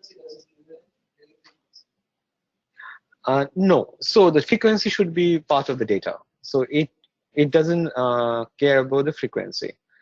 It will only, given the data frequency, it will try to map. If your data have say minute level frequency, then instead of plotting this many bars, it will plot all the bars. So that will be this many multiplied by 375. Sorry? Yes, because our underlying data, if you see, is daily. If you have this underlying data as minute-wise, then using the same function like this, for a month, it will plot all the candles that are subsetted in that month, right? So that is 20 days multiplied by 375 per day in Indian market. So this will plot that many candles. So this subsetting is nothing to do with the data frequency. It's about the data range. It picks up, it slices the range based on this string, and it plots everything in your data between that range. And only it requires that your indexing should be date-based. So if our indexing was 1, 2, 3, 4, etc., we couldn't have done this. Since our indexing is based on date, we can use this date-based subsetting, right? All it is doing underlying is that it's converting these dates into the number of rows and indexes to subset, and that is happening transparently to us. We can do many other interesting things as well. So for example, we can chart this plot, and then we can add some indicators as well. We can add extra values here. So for example, we can do add TA.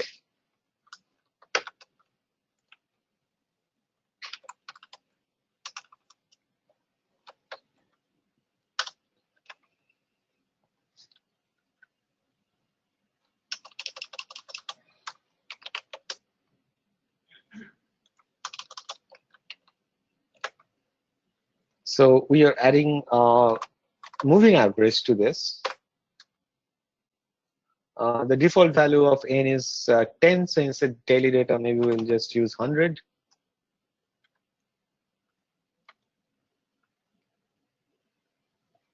So it gives me an error because it can only use only one column. So we have to specify columns. So let's use only close. So it has added a new chart with the moving average. Of course, in case of typical moving average, you do not want a new chart. We want that to be plotted on the main chart itself. So what you can do is that we can specify that don't plot it on a new chart, plot it on the first chart. In R is 1. So it is plotted on the same chart. We can even do better. We can change probably the color.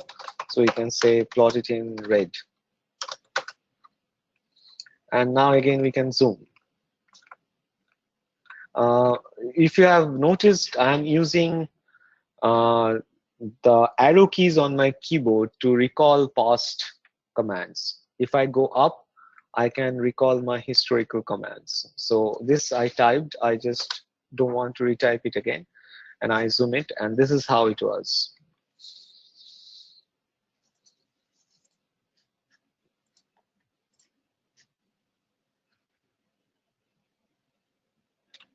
And this is another notation. So for example, if I do this, that means start from 2017 till the end of the data.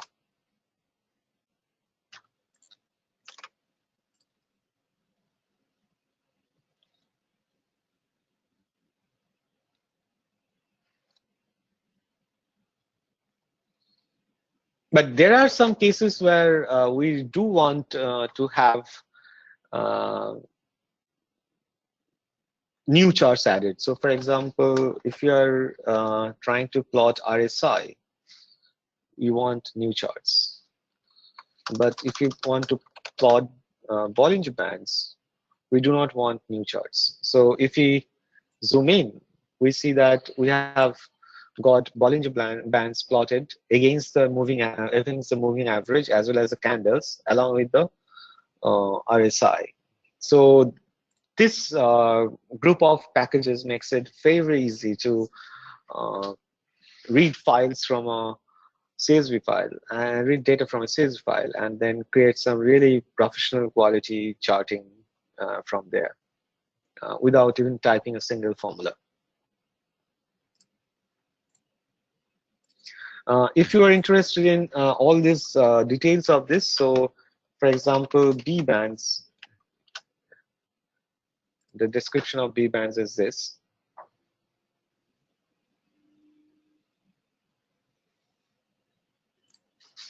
And so on. We can get back to the plot. And of course, we can do browsing on the plot as well.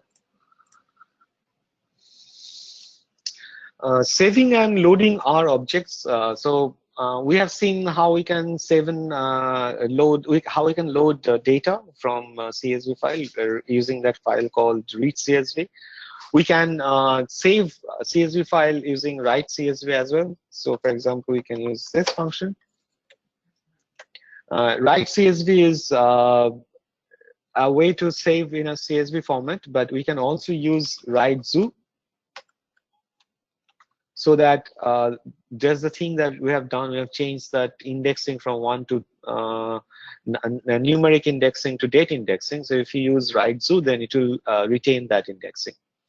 So your data will be saved with the date index instead of 1, 2, 3, and 4, right? So you can use these functions to save the data back after you have done some modification, you added some columns and all.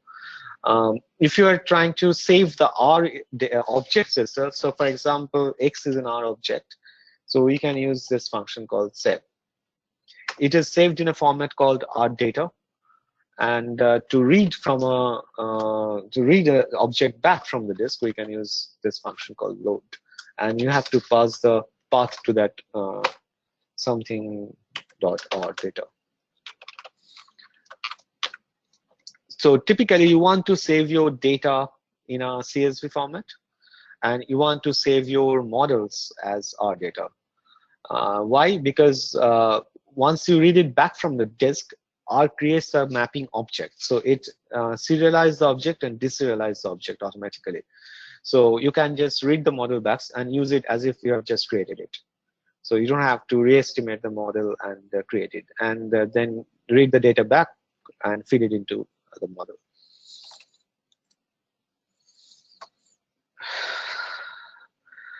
Getting data from the web, it is getting a bit, yes. When you save the file, it is saved in the place where I cannot see it is being saved. What you have written? You have written save. Save nifty file dot r data. Save nifty.r data. Save. What was then? So you don't. So nifty is our object here. Yeah. So if you want to save, Nifty is equal to r data. There has to be some kind of r data. yes. So first you have to specify the object itself, and then there is a option of file. So you can specify a file as well.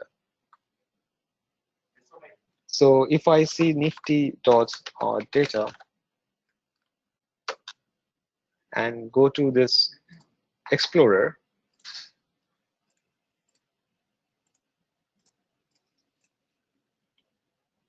Yes, I can see.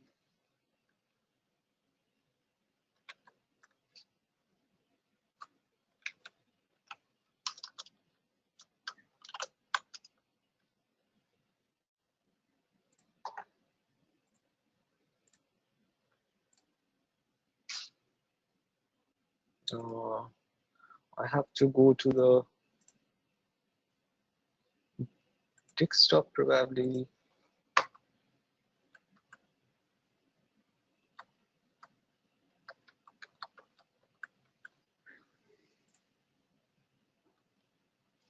There are too many files here.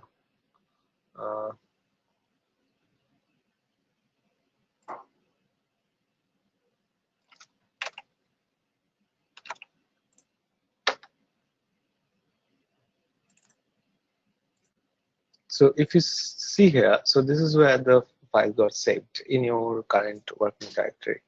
So are you able to replicate that? I can see it in the package, but when I'm going to the same path, Hmm. not able to see. Maybe we can just look at it after the session is over. It should not be the case. It should be there. And of course, you can use the load data. So here, when you're loading it, then you can just need to type the R data file, and whatever was the name of the object, that will automatically be loaded in your memory here in our workspace. I have a question that can we do real-time plotting for monitoring purpose? Of course we can.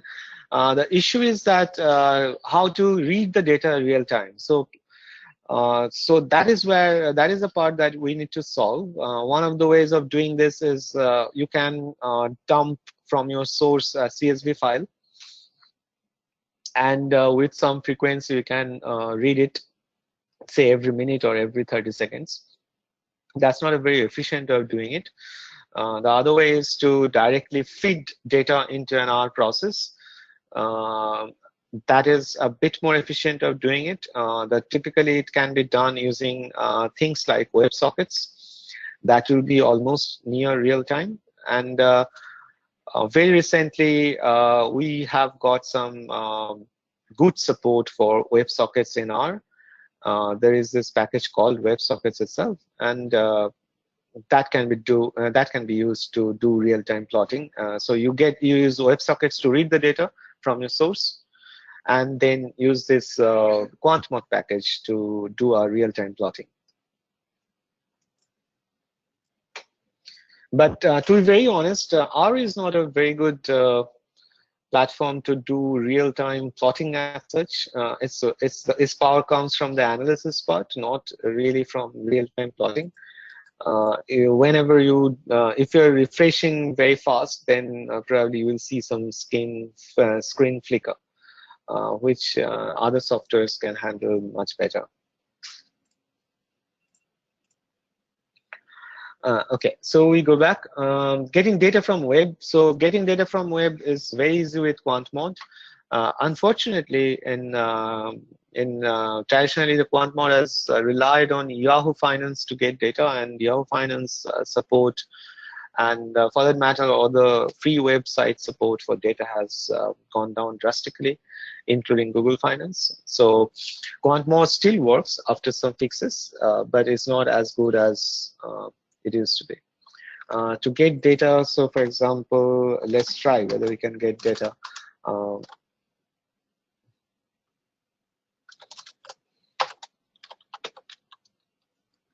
The function to use is called getSymbols. This is the signature of the function.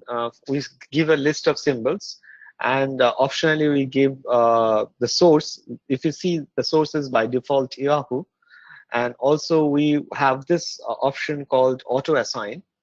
And if we do not plot, if we do not set auto assign to false, it will create a variable of the name of the symbols provided.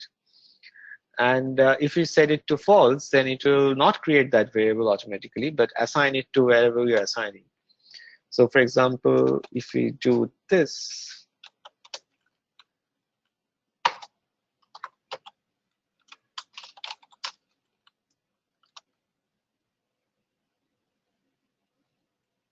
so it's trying to fetch the data from Yahoo Finance for SPY, which is the S&P 500 ETF, the most commonly traded S&P 500 ETF. And it's loading that data into this variable called SPX. And the good part is that since you're using QuantMod, not rich CSV, it has automatically converted that data into an XDS. So if I see this, so it has automatically converted the row numbering from natural numbers to dates. And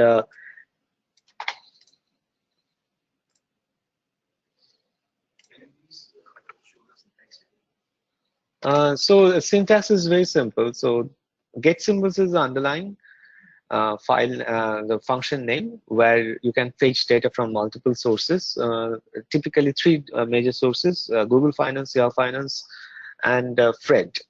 Fred is the economic database of Federal Reserve Bank of Atlanta. And you're using auto assign false because we want to get that data and store it under the name of SPX. If I didn't have this, what will happen is that we'll create a new data here named SPY. Sorry.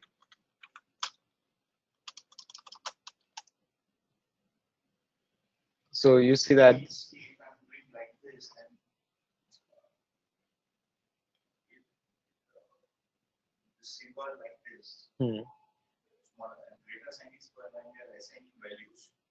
yes, so here what we are doing is that we are calling this function. If the function returns something, it gets assigned to the left hand side. So if I do auto assign, yes. Can we get this data for NSE or maybe NSE Pi? NSE Pi is of course a Python implementation, so the answer is no, because that's a different language. Can you get data from NSE? Yes, of course you can get data from NSE, but not using this package. So this package has been coded only for Yahoo Finance and Google Finance and Fred. If you have to get data from NSE, you can write your own code as well. So writing these codes are not very difficult. It's basically sending some browser requests to NSE website, which is possible.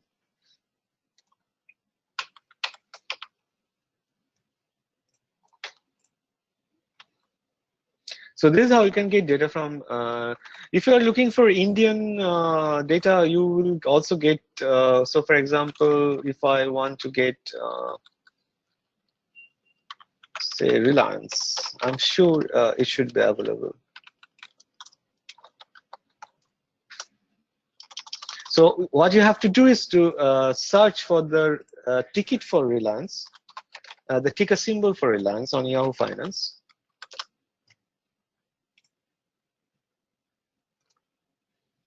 So I see for Yahoo Finance, the Reliance ticker is this. So I can just copy paste back it here.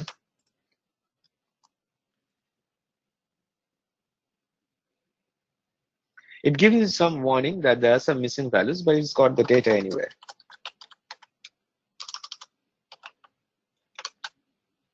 So we received that Indian data.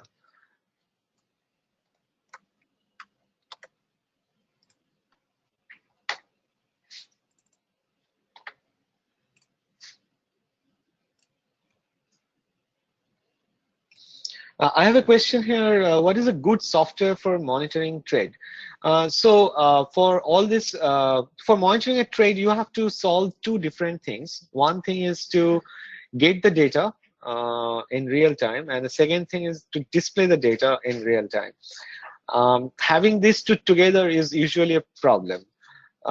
There are some dedicated charting platforms. So, for example, you can think about MetaTrader, and you can also think about things like TradingView.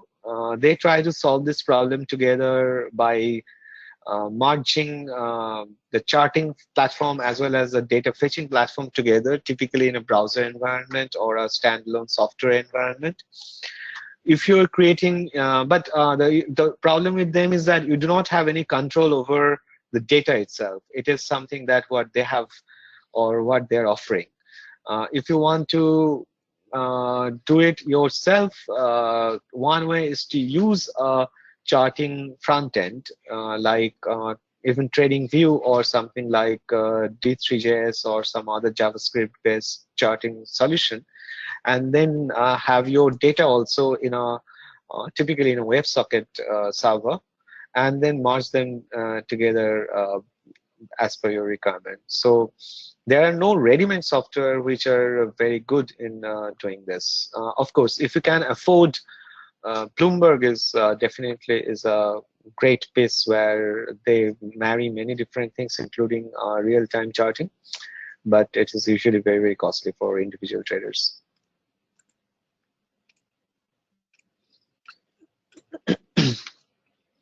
So we can get data from web, and if you're looking for some other sources, you can always come up with your own code to do that. Now, as we have mentioned here, that there are other environments where you can fetch the data. For example, it's a database, or it's a Apache Spark, or it's a Hadoop HD5s.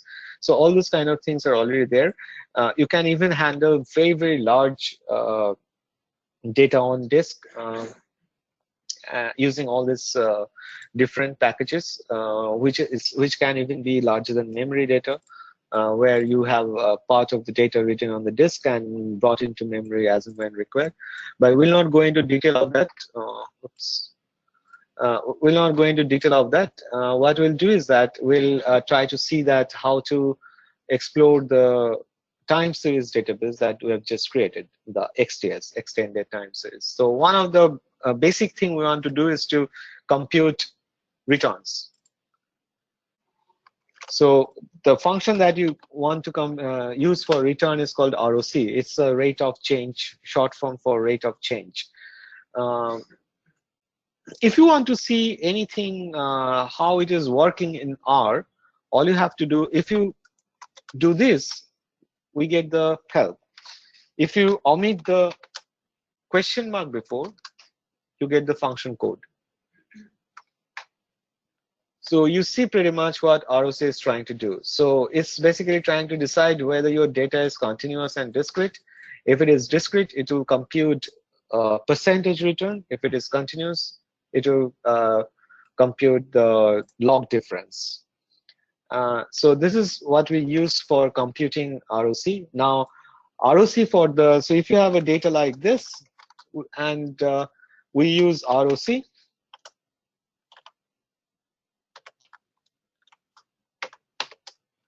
we can also specify the period. So typically daily return, the period will be 1. So we'll get something like this. Now we see that the first point is called NA because of course you cannot compute the daily return on the first day. You do not have a data for the previous day, right? And many functions actually will fail if you pass an NA to this. So we want to omit the NA. The easiest way to do that is use this function called na.omit. So if I use this, then what we'll do is it will drop the entire row for the 2nd January for 2007. It will start from 3rd. So it is caution now. We do not have NA value there anywhere.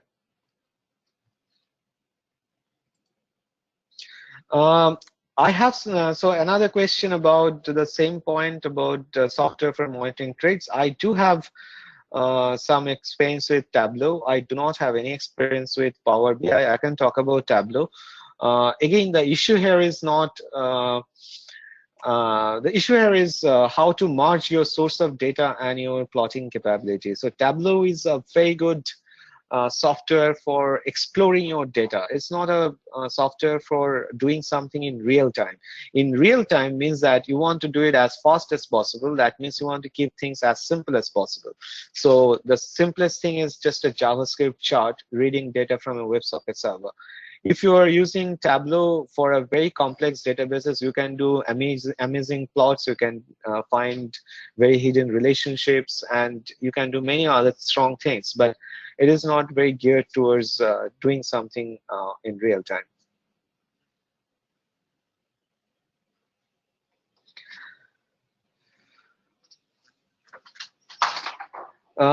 What is the name I just said? I'm not sure what you are saying. I'm just basically saying that if you're doing real-time monitoring, best to merge a JavaScript-based chart like D3JS or even the TradingView library, along with your own database, which can be any database you want. Typically, a time series database, reading data, communicating through a socket connection, preferably a WebSocket. How to omit multiple values simultaneously? It is effectively subsetting that you are doing, right? So na.omit will omit only the NA values. So it will omit any values where there is an NA instead of a number, no matter where it is, right? If you want to do specific range, then you have to subset. So for example, we have this value. We want to skip the first 5. We can do this. If you remember your subsetting, right? So you start from 6 and go to the end.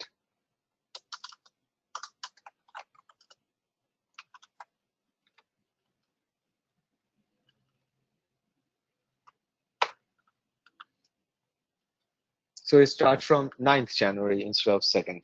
So it is simple subsetting that we have just seen before. If you are doing a particular date, then XDS has some date-based subsetting. So for example, I think this should work.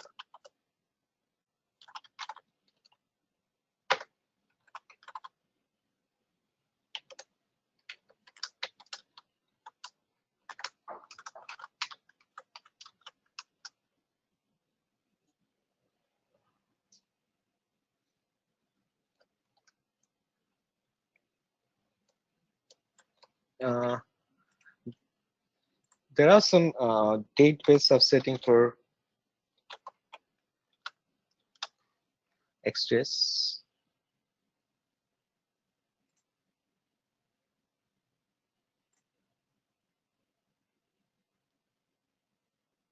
I'll get back to you on this. There are ways to do subset based on dates. The easiest way to, of course, do an index subsetting, but we can also do a date-based subsetting. I'll just get back to you on that. Anyway, so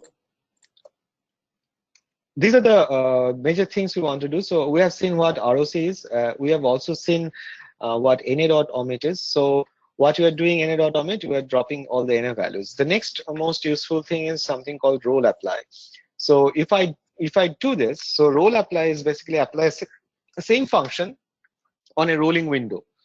typically, if you want to compute your rolling mean or your rolling standard deviation, volatility, for example, so we can pick out the returns, we can specify a window size, and you can specify the function to apply. So for example, if I execute all of this,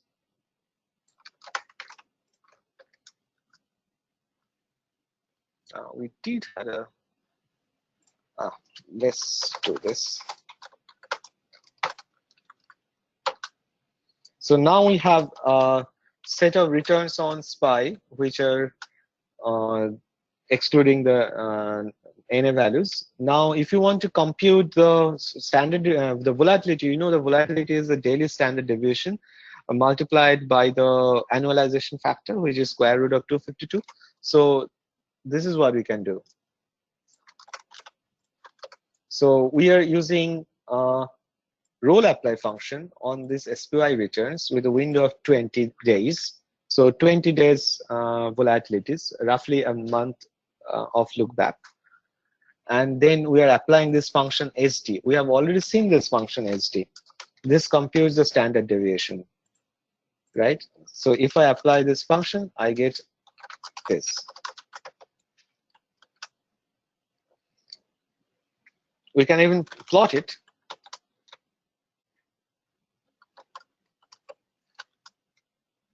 So this is the history of volatility on S&P 500 ETF. Obviously, you see that huge spike in 2008.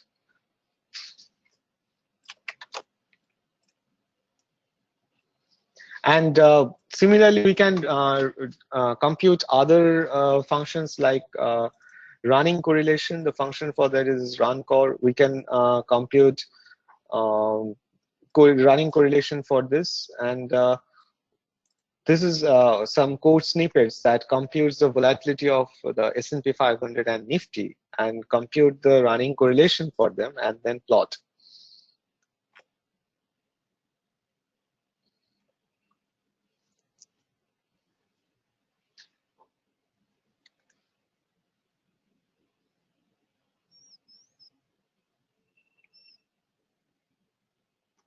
Again, we have seen, so we have computed this SPY returns. So for example, we can plot histogram based on that. We have already seen this function where we plotted 4 different plots in a single window. So this shows that how the returns has been, the histogram, the distribution of S&P 500. We can do better. We can specify the breaks as well. So how many bars to how to define the bins. So we can have 100 bins to get a more finer graph. So for example, now it looks like almost somewhat a normal distribution, but with heavy tails on this side and as well as this side. You see that there has been some days where you have more than 10% returns on S&P 500.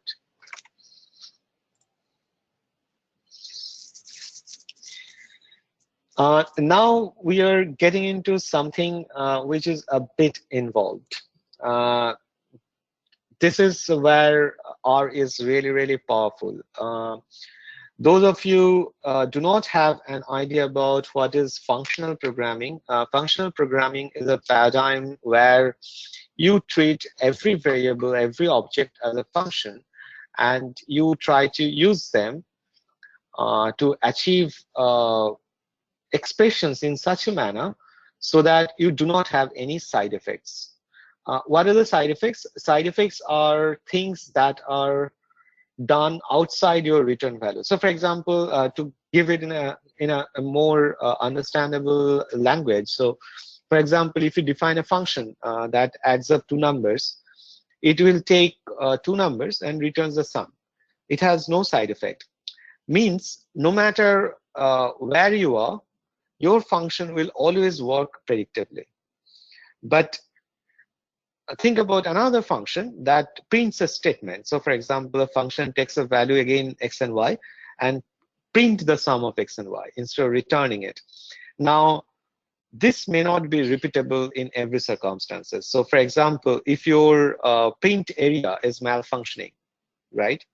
Or if your printing is your STD out, the standard output device is missing, then it will fail. Think about another function that will go and reads the file, right? If the file is not there, it will fail. So these are the kind of things that are not repeatable based on any states. So the functions that are repeatable based on any possible states, if you use them, and they are usually called function without side effects. And functional programming is a paradigm in programming language where you require that uh, all your coding uses this kind of philosophy. What happens is that the upside of this is that your code is always reproducible. You'll all the errors will be at the compile time. There will be no runtime error, and is also a very mathematically powerful thing. So functional programming is a unique feature. It's not a unique feature of R, but it is a very strong feature of R. It supports natively functional programming, because we have seen that in R, most of the objects are functions, are closures, all the operators, for example, right? So the first thing we want to see is this function called lapply. What it does is that it takes a series and then apply a function to all those elements in that series. So this function is equivalent in some pseudo language, is equivalent that for element in Nifty,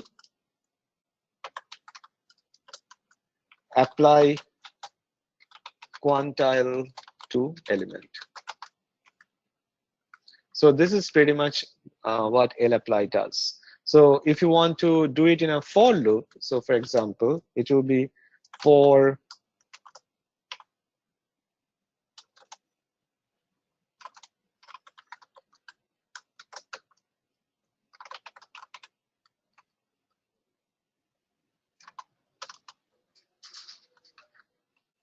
so this is typically what it does. And what makes it very elegant is that you do this, and this is, if you're doing data analysis, this is a very repeatable thing that you'll be doing most of your time, and this makes it a one-liner in a very elegant manner. And this is possible for data frame because if you remember, we discussed this back then, that data frame is a list of columns. So what it does is that if you do for E in Nifty, it basically generates each columns and pass it on to this function one by one. So if you have 6 columns in this Nifty database, this quantile function will be called 6 times. So let's see what it does.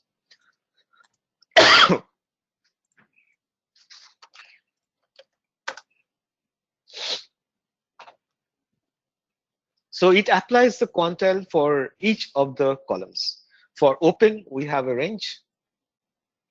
For high and for low, and even for volume. So this is equivalent of a for loop in a single liner, one liner. Of course, you can do the reverse as well. So essentially, you can replace every for loop with lapply. Previously, people used to do that because there was some differences in the way the for was implemented than L. Of course, for is also a function, if you see here.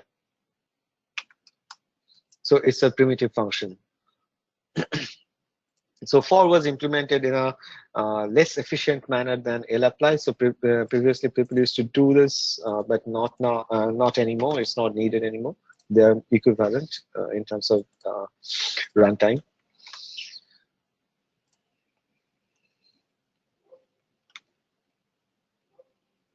So in lapply, what you do is that we take a list or a data frame where the columns are basically a list and apply a function, right? So the good thing about it is that lapply is nothing particular about whether you take a list of data and apply a function, or you take a list of function and apply a data frame. you can do both. So in most of the cases, the typical use is that you take a data frame and apply a function, but we can do a reverse as well. We can take a list of functions and apply all those functions one by one to a data frame.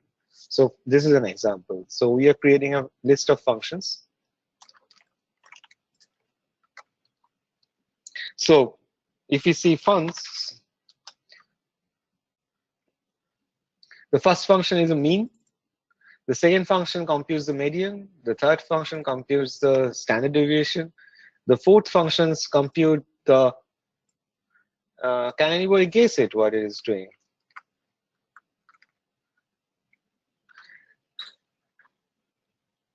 It's computing the AR coefficient, the autoregressive coefficient of the data.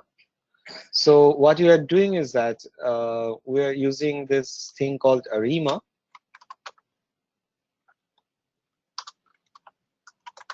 This is a built-in function, part of the built-in package's stats. It takes the values and compute the AR coefficient. By default, it will be 0, 0, 0 AR, which is a random noise. We are here specifying the order. We are saying 1, 0, 0. That means it's a AR1 process. The first one is the AR number. The second one is the integration number, and the last one is the moving average number.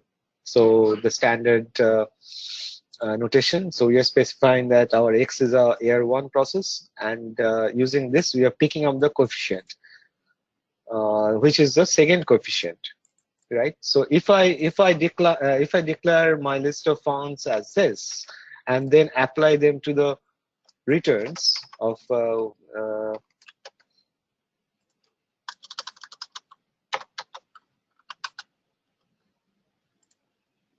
this is what I get. So you get the mean, we get the median, and you also get the vol, and you also get the error coefficient.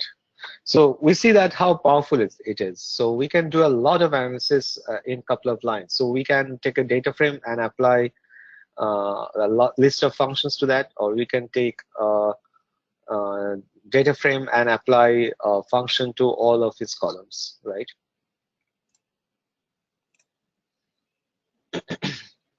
There are other similar functions. So for example, this is also do something similar. The only difference is that all these functions are internally calling the lapply and doing some formatting on the results. So for example, this does some formatting and returns the results as a data frame itself. Unlike this, where we got the results in a list, if you remember. But they are effectively the same results with different formatting.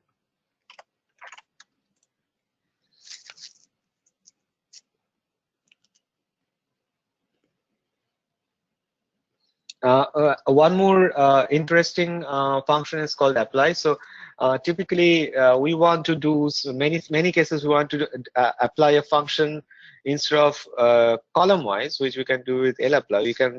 We want to do it row wise. So for example, we want to compute row sum, the sum of rows, or the sum of columns. So apply is typically a useful function for that. If you specify the margin as 1, it is applied row wise. If you specify the margin as 2, it is applied column wise. So for example, this computes the column wise sum, and if I do 1, I'll get too many results, so I'll just do a head. So I'll get a row sum for each day.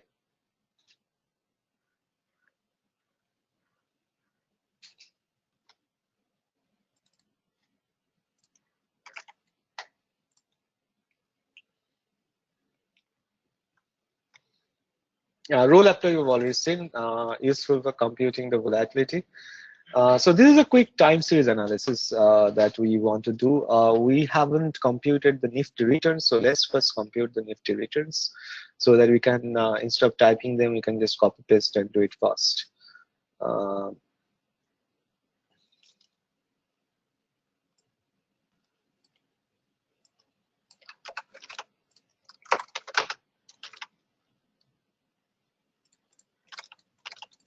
So we have computed Nifty returns now. So what you're going to do is to see some basic analysis of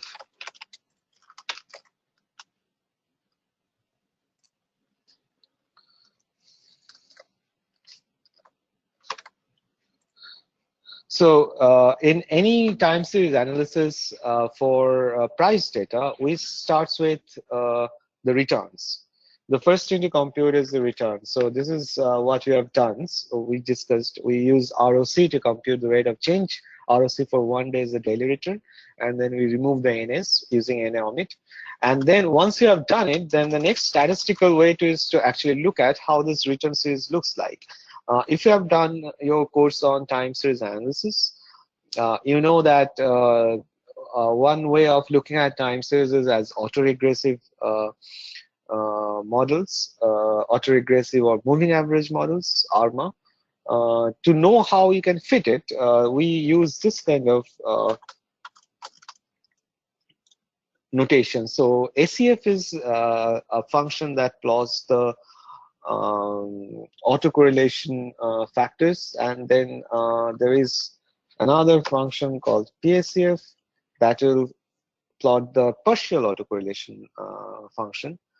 The autocorrelation functions are used to identify the degree of Q, which is a moving average degree, and the PACF is used to identify the degree of autoregression, which is a P. So in the standard PIQ notation, so it plots the the partial autocorrelation or autocorrelation function, also plots the significance boundary, the dotted lines in blue, and whatever is outside that means that that lag, the autocorrelation of the partial autocorrelation function at that lag is significant. So we see, for example, if we plot the ACF, we see that the first one is somewhat significant. So there is a reason to doubt that our series is probably a moving average series, right?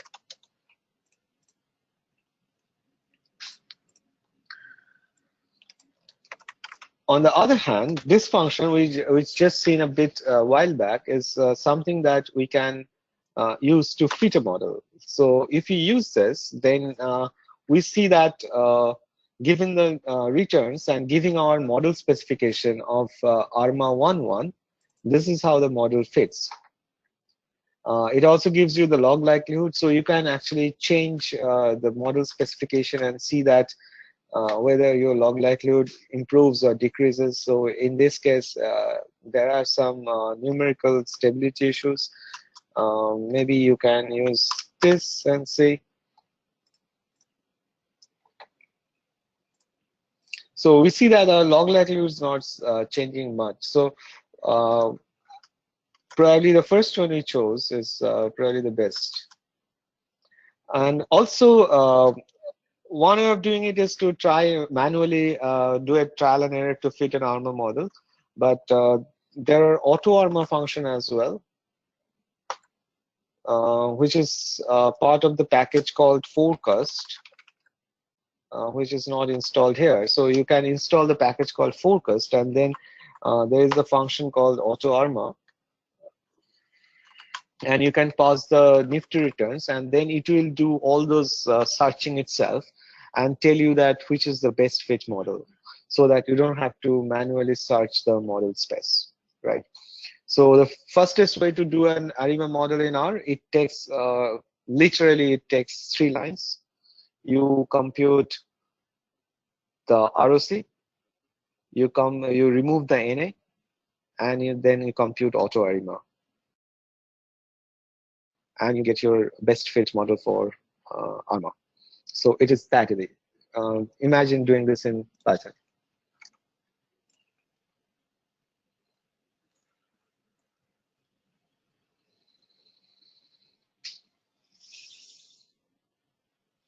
The last concluding thing that we have for today is a very simple strategy. This is not to this is nowhere near what you should be doing while you're backtesting. This is a very basic way of doing things, and it is very dangerous. I do not suggest doing any backtesting using this manner, but this is a very quick and dirty way to actually test an idea. If this works, then there is a chance that your backtesting in a proper manner will work. If this doesn't work, your backtesting in a proper manner will definitely not work. So it's kind of a weaker boundary. So what we are doing is that we are computing RSI here using this function called RSI from the package TTR we have already seen when we loaded QuantMod on the closed value of Nifty. So in QuantMod, to get the closed values of anything, we can do Nifty close. But alternatively, we can also do this.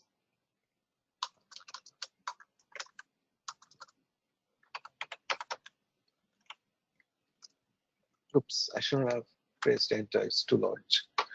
So similarly, we can use this for opening price, this for high price, this for low price, and so on, right?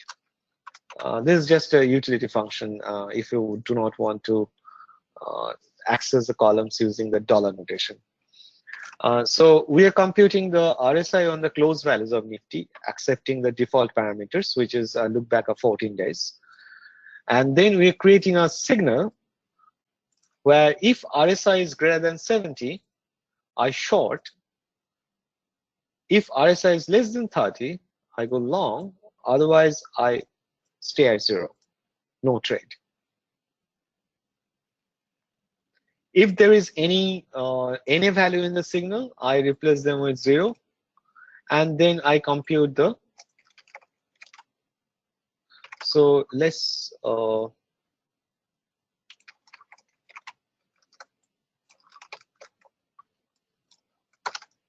see how RSI is.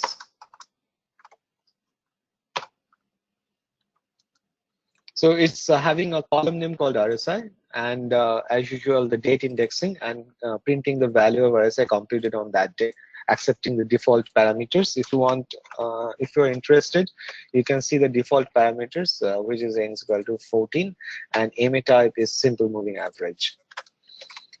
And then we are generating the signals. So you see that we talked about the vectorization power of R.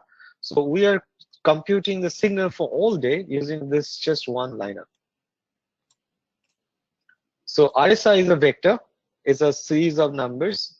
So for each series, the number in each value, the element of that vector for each value, it's evaluating this logical condition and generating this output. So you are effectively looping through all the values in a single line, right? So for example, if you execute this statement, this is, if you see so we have added this to Nifty. So this is how we can add a column to a data frame. We just add a $sign and a new value, new name of the column, and then assign. So if you see the tail of this, so you see the signal for last few days has been 0 on the May this year.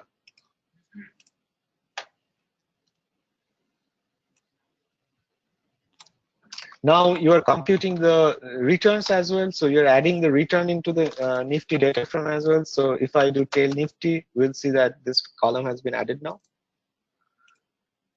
And again, we are removing any NA values in case there is any missing values in your data, so that it doesn't jeopardize our computation. Now you're adding another function called performance. What this performance is doing is, again, looks like a single operation, but is actually again a vectorization. It's looping through all the values in the returns column and taking the last value of the signal column. So for example, on this day, I'll take this value from returns and this value from signal, multiply them, and add 1 to them. That means that on this day, I'm determining my signal and my entry, and on this day I'm realizing my return, right? So signal was generated one day before and return is for the next day. So that gives me my real return, what can be from the trade, right? So this is, and we are multiplying, we are adding 1 to make sure that we are computing this return always on the base of 100. So these are, if you assume these are percentage values, so you're adding back 100 here, right? So effectively 1 plus the return into the signal. If the signal is 0, you are effectively out of the trade. If your signal is 1, you're long. Signal -1, you're short, right? So if you do this, again, we are taking care of the cases where it can be NA values. We are replacing this with 100. That is no trade. And then if you see the tail, we see that for all the cases where the signal was 0, obviously should be 1, right? And then what you're doing is that, if you remember, we've seen these two things, come sum and come product. So now you're doing a cumulative product of this. And that is your PNL.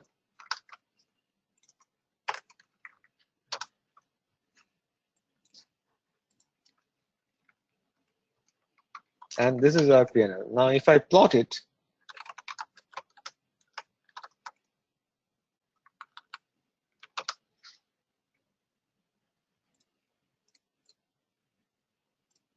so this is my daily PNL looks like. And if I plot the cumulative PNL, we just come add it back to Nifty. This is how the strategy equity curve looks like, right? Not bad, but of course, the caveats that you have given, it is not a very realistic way of doing things, because you are computing your signal, you're assuming that you always can trade on the close price. Typically, you can never trade on the close price. It will be something away from that, right? So all those caveats. But on an average, this is not a bad strategy. So this is how we can do a quick backtesting there. And also, for example, to see the to compute the statistics, we have seen that how we can define a list of functions and apply them on our data.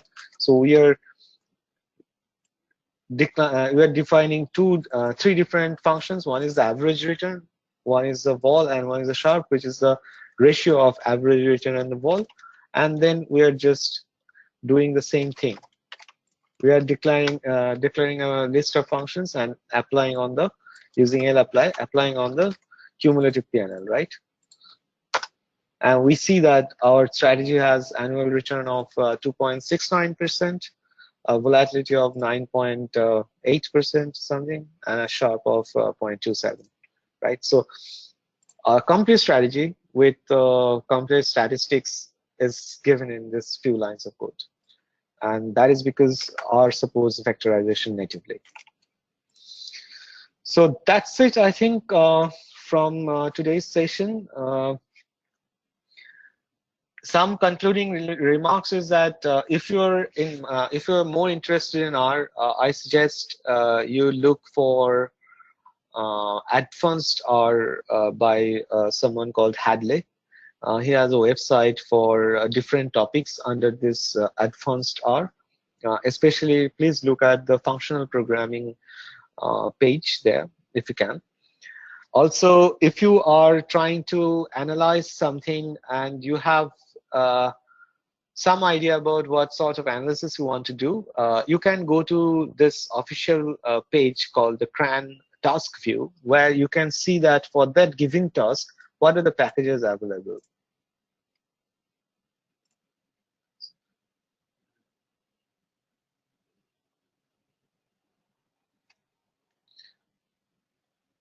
So for example, finance, the related packages are like this. So you have a regression model used in finance, your time series models. For example, you talk about this focused package. Then you have other finance packages. Then you have risk management packages and all those. So you can have it in any topic. So you have a topic for genetics in case you're interested in that. So it is basically the list of useful packages categorized in terms of topics rather than the alphabet.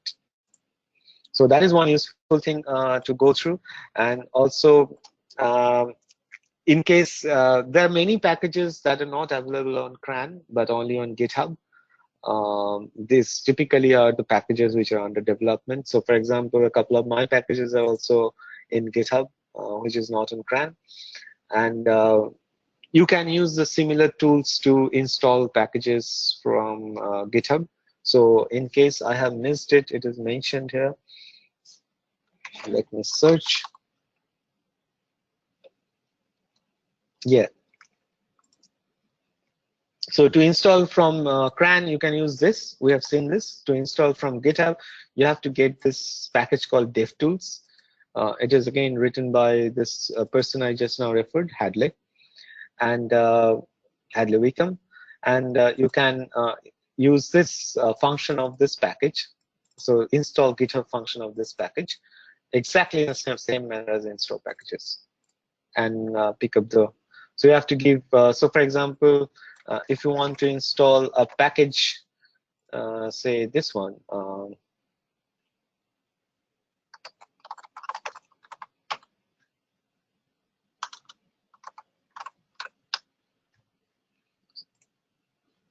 So this is one of my packages.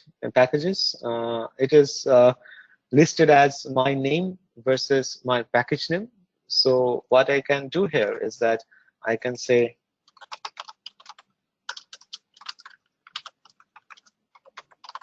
and it should work. I'm not doing this because it's already installed, I believe. Oh, I haven't.